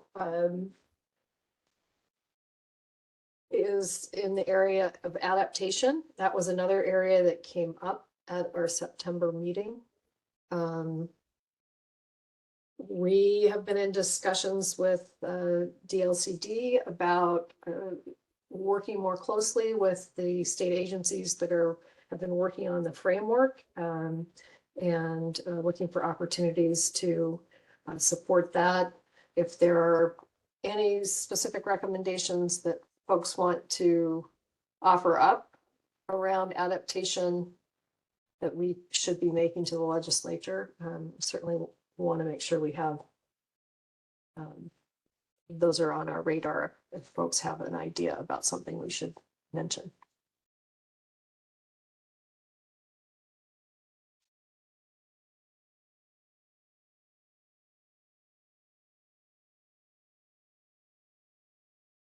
Gabriella? Yeah, I applaud that opening, but I'm just wondering if it might not be too late to do it in a comprehensive way for this report. There's so much out there that is happening and having to happen related to building resilience in our communities. So maybe just flagging that will be a future focus, but it would be a big scramble, I think, to be comprehensive enough to do it justice.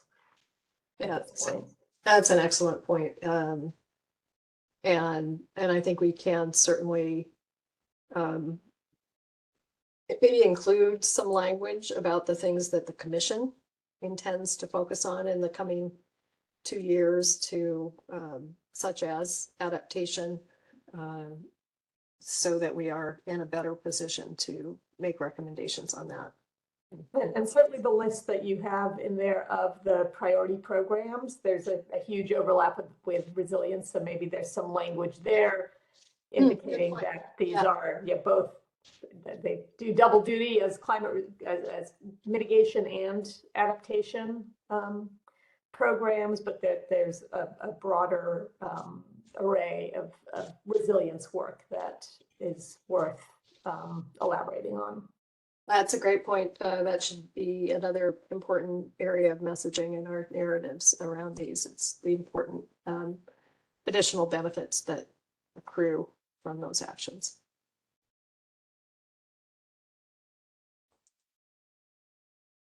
Director Bateman. Oh, you're on mute.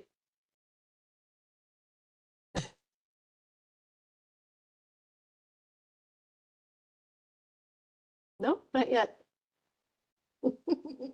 Here, let me go to Commissioner Apter and then I'll circle back to you. Commissioner Apter.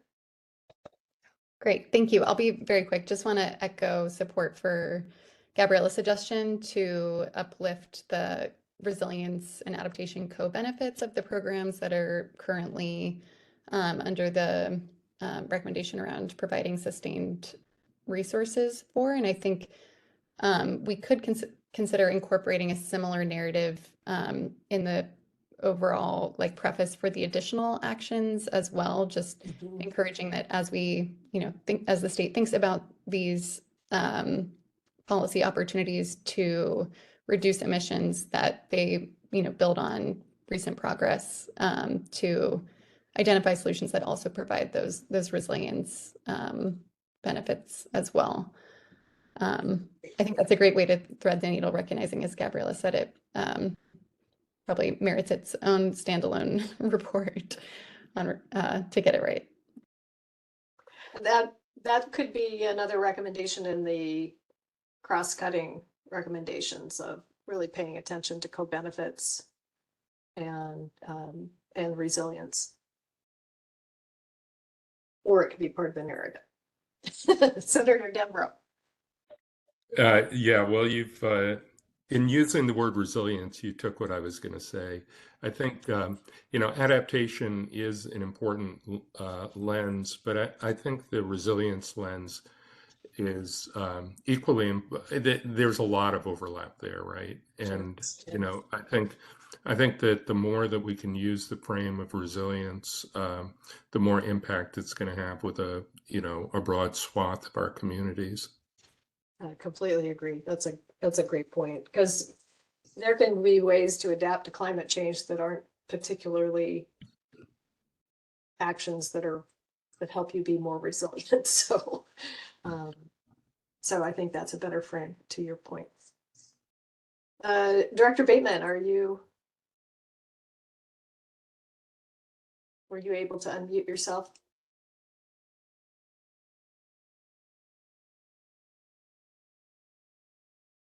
Well, now I can't see you either.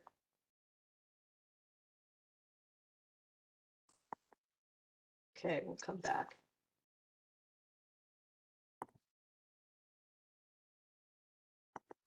Okay. Commissioner Apter, were you and Jeff able to come up with more specifics that you might want to see in a recommendation associated with new programs or that would help advance actions in the built environment or building sector? I have not been, I realize it might be a little bit challenging for us to do that in real time over chat. What I have been trying to do while paying attention to the conversation is just look at that ticker list and try to think about where we can be a bit more granular. Again, going back to that example of, what does it really mean to retrofit existing residential homes with heat pumps by 2043? So I guess going back to my original process question, Kathy, would the best way to try to propose some potential language, like a bullet or two that captures what I think is missing from that sector currently, be to just, yeah, send that to you and then follow up with the rest of the commission, or? Yeah, we can't really do business over email. So I was hoping we would get enough direction Okay. today for staff. Now, I do see that in our existing programs, we do elevate the importance of Oregon Department of Energy's heat pump program as an example. So we do have that in there, so it could be something we address by expanding our narrative associated with recommendation D. Okay. That might be, given that it does show up there, if that's what you were kind of primarily thinking of, it also has the solar and storage program and the Healthy Homes program. So those were some of the places where it kind of has overlap with the built environment. Would that be a way to manage that? I think that partially gets at it. So just if I can provide a little bit more context on what I see as missing, if that's helpful, and then a potential Sure. higher Yeah. level recommendation. So part of the conversation came from a recognition around how our existing climate programs work in tandem with one another, and recognizing with, for example, the climate protection program, we have a number of complementary policies in place to, enable emissions reductions and in the transportation sector, but we don't quite have the same complementary suite of policies to enable that equitable and affordable transition in the building sector. So thinking about a higher level recommendation that I think could very much well, just as you said, kind of express support for building on and expanding programs like those included in the additional funding section, that just, yeah, speaks to the importance of expanded efficiency and electrification policies to make sure that we're able to stay on track and deliver some of the higher level goals that the Tigger report called out, but that we don't necessarily have an explicit action plan for. And I don't know if that's too broad, but hopefully with maybe referring to some of those and referring to the existing programs as examples, that might help capture it. Yeah, no, I think we can frame that into direction the commission can give to staff to frame a new recommendation for either, it could go either in the existing programs, but emphasize the importance of companion programs for the built environment, or it could go in the built environment program or section, and talk about a new, direct the staff to come up with a new recommendation of companion programs that would help with implementation of the CPP in relationship to the built environment and companion programs there. So I think if we can leave it to, we don't need to worry too much about where it needs to go. I think that can be framed, we can frame that as a way for the staff to move forward with development of a new recommendation, as long as the commission members are comfortable with leaving that flexibility. Thank you, Chair McDonald. I'll wait for other commissioners to chime in with the response to that. But on just keeping on the same note, in looking at I think my broader feedback is also around the framing of this. I think it's really smart that the report is teeing up additional recommendations kind of around a sector-based approach, but I think the framing of built environment and that narrative is very much focused on embodied carbon, which is really great, and I think reflective of the work the commission has done to take into account DEQ's work on the consumption-based emissions piece, but I think our role is to continue to be holistic and thinking about what additional actions the state needs to take in these sectors. So we just recommend kind of broadening that built environment to maybe buildings, or even if in not the header, the narrative to be more all-encompassing beyond that, the smart growth and embodied carbon framing. Okay.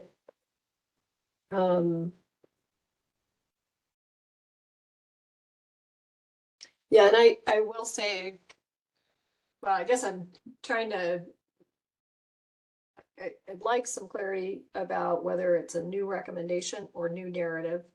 And it sounds like it's both. Is that right? Thank you. I would say it's an adjusted, my recommendation would be an adjusted narrative for the built environment section. Okay. I would suggest reframing it as, buildings similar to the transportation section, and then the narrative, broadening it to include holistic framing around the building sector beyond embodied carbon. And then my recommendation at the outset was to add, a separate bullet alluding to or recommending the need for additional policies and state action to expand programs to support electrification and efficiency.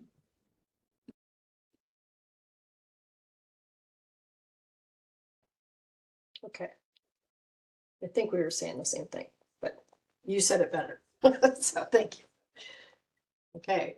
I'm going to see if we can start to wrap up and get to what I think will be some voting, some further definition of direction to staff, and possibly some additional recommendations that we might want to vote on today.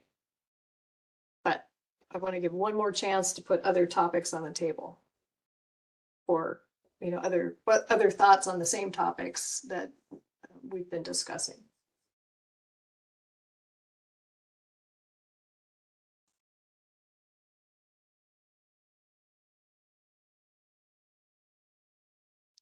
Okay, I'm not seeing any new hands. Let me back to the yellow line here.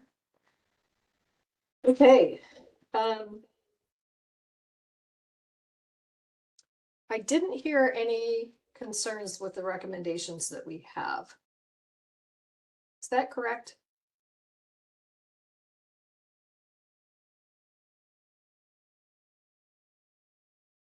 Okay. Other than some places where we could expand the narrative or improve the narratives, but nothing in terms of the things that are on paper now as headlines, as I kind of described earlier. That I didn't hear anything specific about this one should be changed to that.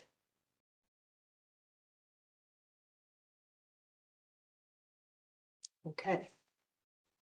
And I think I'd like to see if someone wants to make a motion to adopt all of the recommendations, recognizing we're focusing in on the language of the headline, as we'll just call it,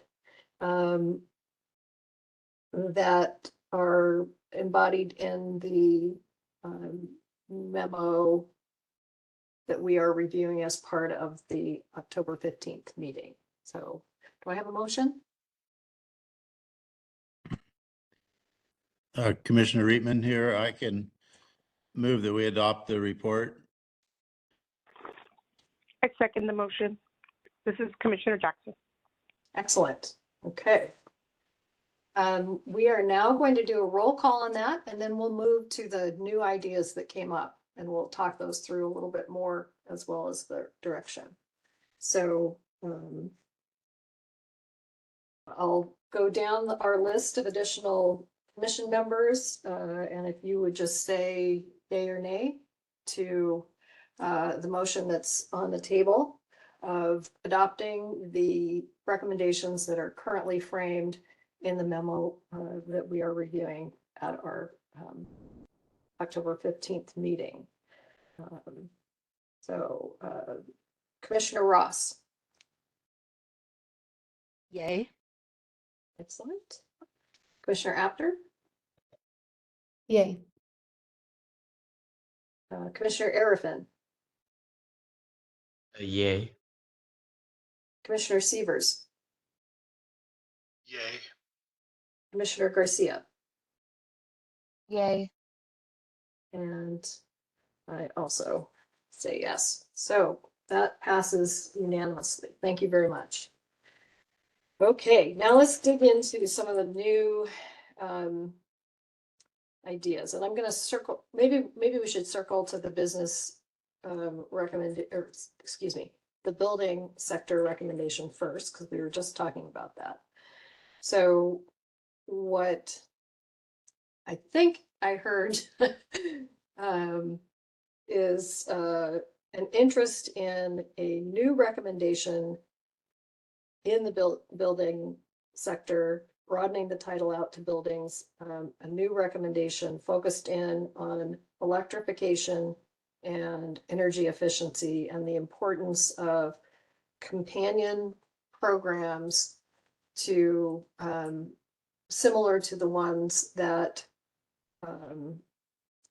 that DEQ has adopted that are helping to support successful implementation or will support successful implementation of the CPP, but kind of a mirror of that for the built environment. So I would like to hear if we have a motion for directing staff to develop a new recommendation along the lines that I just described.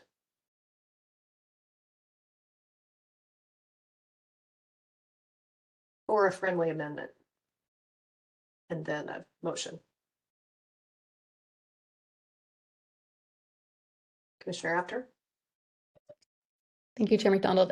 That was a great summary from my perspective. Just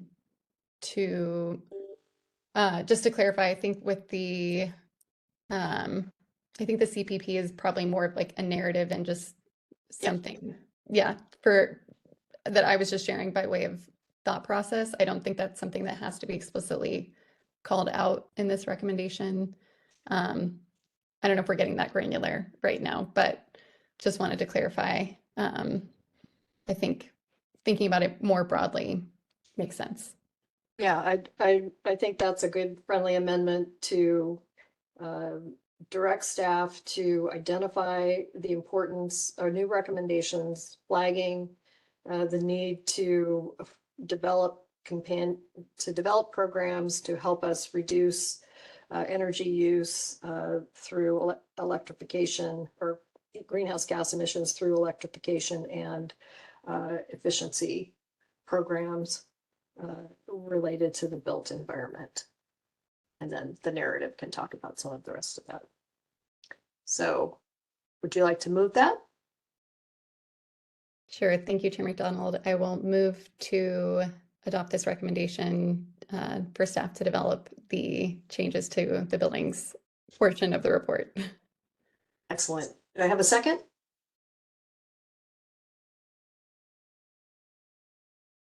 Commissioner Ross, I can second. Thank you, Commissioner Ross. Any discussion?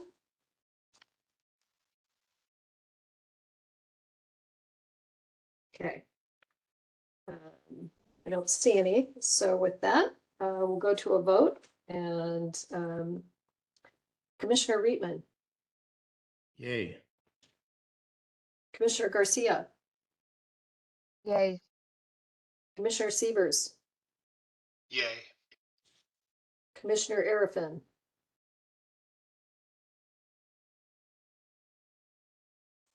Yay. Commissioner Jackson. Yay. And I am also a yay. Excellent. Okay.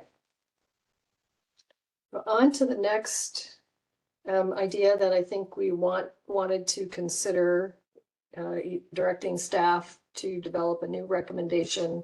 And that was really focused in on the importance of tribal and community engagement, and that we would like to build out a new recommendation that could that would go in the enabling the cross-cutting recommendations section, speaking to the importance of doing that work and doing it well. Did I capture that, Senator Dembro? Would you like to build on that? No, I think that's fine, Kathy. Thanks. Great. So we would direct staff to develop a new recommendation to be included in the cross-cutting recommendations section, highlighting the importance of community engagement and tribal engagement in the development of policies and implementation of policies. Do I have a motion?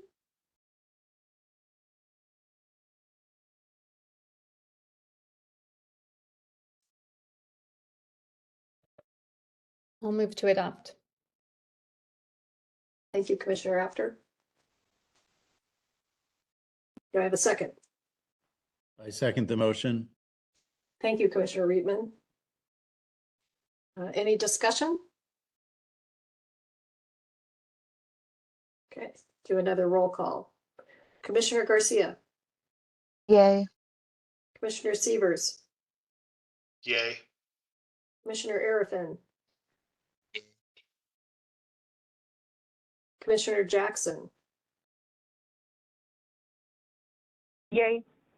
Commissioner Ross. Yay. Excellent. And I vote yay as well. Okay.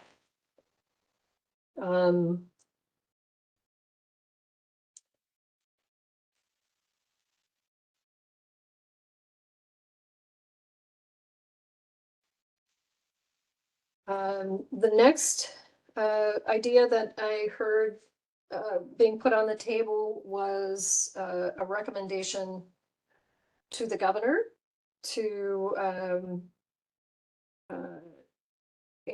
to encourage the governor to develop well, Representative Helm, do you want to try and restate that for us? It's the North Star concept. And if you're still, oh, go ahead. Thank you. Yeah, thanks. I think maybe the different wording than North Star, that to be more articulate, would be for the governor to adopt a framework for resolving conflicts between agency missions with regard to acquiring renewable energy and other conflicts within land use that will have the effect of promoting climate resilience.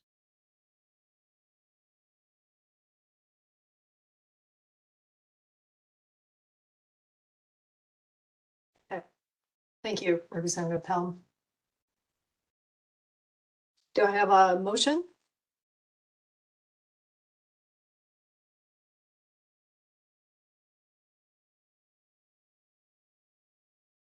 Commissioner Reitman, I move to accept the amendment. So this would be for a new recommendation. Do I have a second? I'll second that. This is Commissioner Jackson. Thank you. Any discussion? And not to, well, to put you on the spot, Director Bateman, since this certainly relates to your work as well as, I guess, to Alan for Department of Energy, any advice or thoughts about this recommendation before we move to a vote? Can you hear me now? We can. Excellent. No, Sorry about that. I was apparently double muted. Who knew there was such a thing? Yeah, so just briefly, of course, the land use planning system is one that connects many of the dots, right? We are very interested in economic development and housing production, while at the same time asking where that should go and how it should look as part of the community. So there's definitely a tension there. There always has been since we were formed. So we certainly recognize that. And part of getting where we need to go is the community engagement and public outreach that we were talking about earlier. That's just a huge piece of the process. That's how you weigh all the factors and balance all the pieces that need to be balanced. So this is work that we love. I don't have much more than that.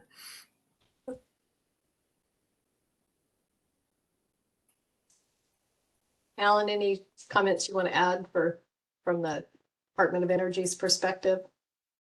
I don't think so at this time, Chair McDonald. Thank you. So I think we're asking the staff to develop a new recommendation along the lines that Representative Helm proposed to adopt a framework for addressing conflicts between land use and renewable energy going forward. So I think we have that as a motion and a second. And I'm going to take a roll call now. Commissioner Garcia. Aye. Commissioner Sievers. Yay. Commissioner Arifin. Yay. Commissioner Apter. Yay. Commissioner Ross. Yay. Okay, that's up. Thank you. All right.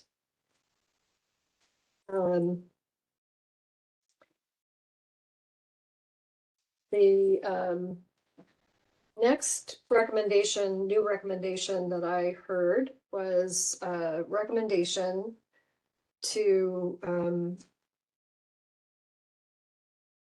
the legislature to fund a study to evaluate minor resolution health benefits from our climate actions to better inform our priorities and how we evaluate different policy proposals. So I think in this case, we would be directing staff to develop a new recommendation to the legislature to fund the Oregon Department of Energy in partnership with the Oregon Health Authority to evaluate the health benefits, to improve data to better evaluate the health benefits from climate action. Do I have a motion?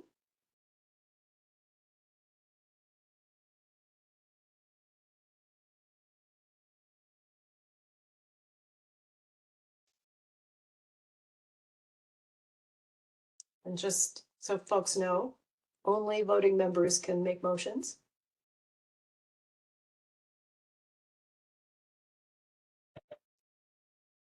This is Commissioner Apter, happy to make a motion. Thank you, Commissioner Apter. Do I have a second? Commissioner Reitman, I second the motion. Any discussion?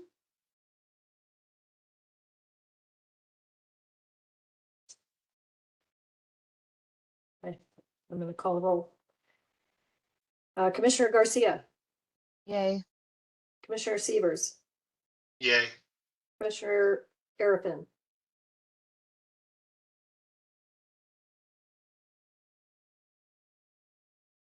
Commissioner Arifin,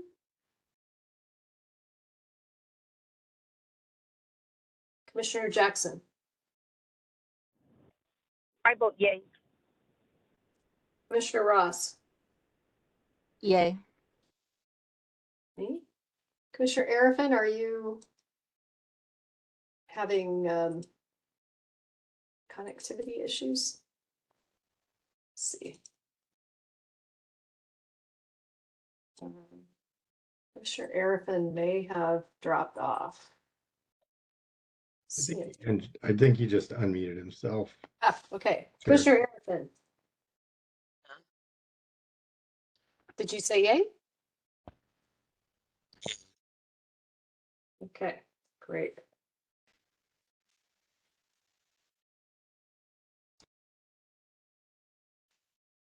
All right, we're getting close.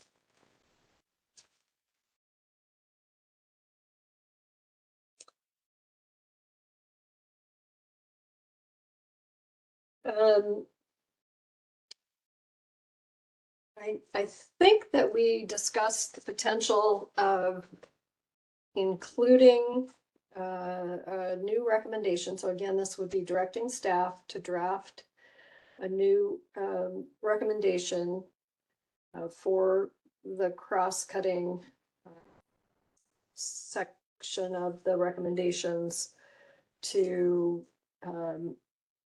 emphasize the importance of looking at resilience co-benefits in designing policy. So it would be similar to the equity recommendation, but this one would focus in on resilience.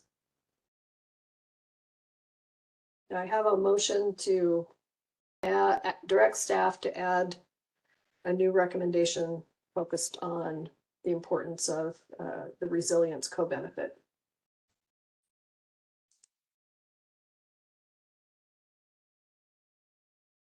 Commissioner Reitman, I'll make the motion to approve. Excellent. Do I have a second? Commissioner Ross, I can second. Okay. I'll take roll. Commissioner Garcia, Yay. Commissioner Sievers, Yay. Commissioner Arifin, Yay. Commissioner Apter, Yay. Commissioner Jackson, Yay. and myself. Great, thank you. The last one on my list is, I'm not sure if it ended up as something that we wanted to make sure to put in the narrative or to make a new recommendation. And that was a recommendation, Commissioner Garcia, that you mentioned. And I think you brought it up relative to the importance of building equity, that equity mindset into existing program implementation and new programs. And I think you in particular flagged House Bill 2021, or the power sector. Perhaps you were referring to more generally, but would you like to restate what you were thinking and whether it was something around the narrative or a new recommendation? Sure, thank you, Chair McDonald. Yeah, I was just looking to add to the narrative just another emphasis and greater emphasis on equity in those new and existing programs. Great. Okay, thank you. Okay. those were all the things we talked about adding or directing staff to develop new recommendations and to add those to our overall set of recommendations as part of our 2024 biennial report to the legislature. So thank you very much. I think we have really strengthened the recommendations and included some really important issues that the legislature and the governor's office should be thinking about and advancing in the coming biennium. Good work, commissioners. Thank you. Why don't we take the slides down? We can talk about next steps, but also if commissioners or anyone wants to flag something that you hope we'll take up in one of our coming meetings, feel free to provide that as well. I think our next steps are for the staff to develop the new recommendations. I have 6 new recommendations that we voted on, and to do that along the lines of the direction from the commission. And that will happen in the next 2 weeks. Also in the next 2 weeks, we will have a public comment period for public input to the Natural and Working Lands Fund biennial report. That information will get synthesized by staff and it will be included as part of the report. That is, any public comments are due to the commission September 29th at 5 p.m. Correct me if I missed the day or the timeline on that, Amy. Oh, it's October 29th. October. Thank you. Well, we're at least in the same boat, Amy. So thank you, Commissioner Reitman. So those comments will be due October 29th at 5 p.m. And then we'll be able to synthesize those. So it'll be great to get input from the diverse group of folks that have been really involved and engaged and interested in the Natural and Working Lands Fund and continuation of that, as well as any comments on the ways we might improve it. And thank you, Senator Dembro, for having a legislative concept that might be able to receive some of that. So those are our next steps. The staff at ODO will be busy doing the things we asked them to do and finalizing the report. That will be passed off to the comms team on both reports on November 1st so that they can both be processed and submitted to the legislature December 1st. So I really appreciate all of the work commissioners and those commissioners that are agencies directors as well.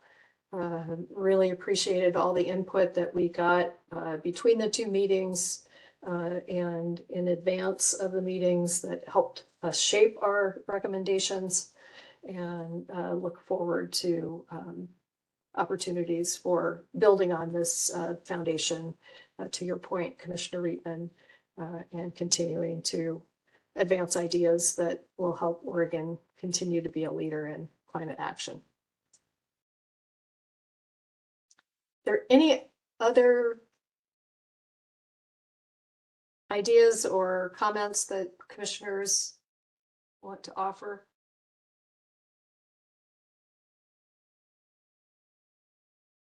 Okay. Seeing no hands up, I'm hearing none. I'd like to close the October 15th meeting of the Oregon Climate Action Commission. It is adjourned. Thank you all for your participation and involvement. Thank you for your leadership. Thanks, Kathy. Thanks, Thank you. colleagues. Bye. Thank you. God bless.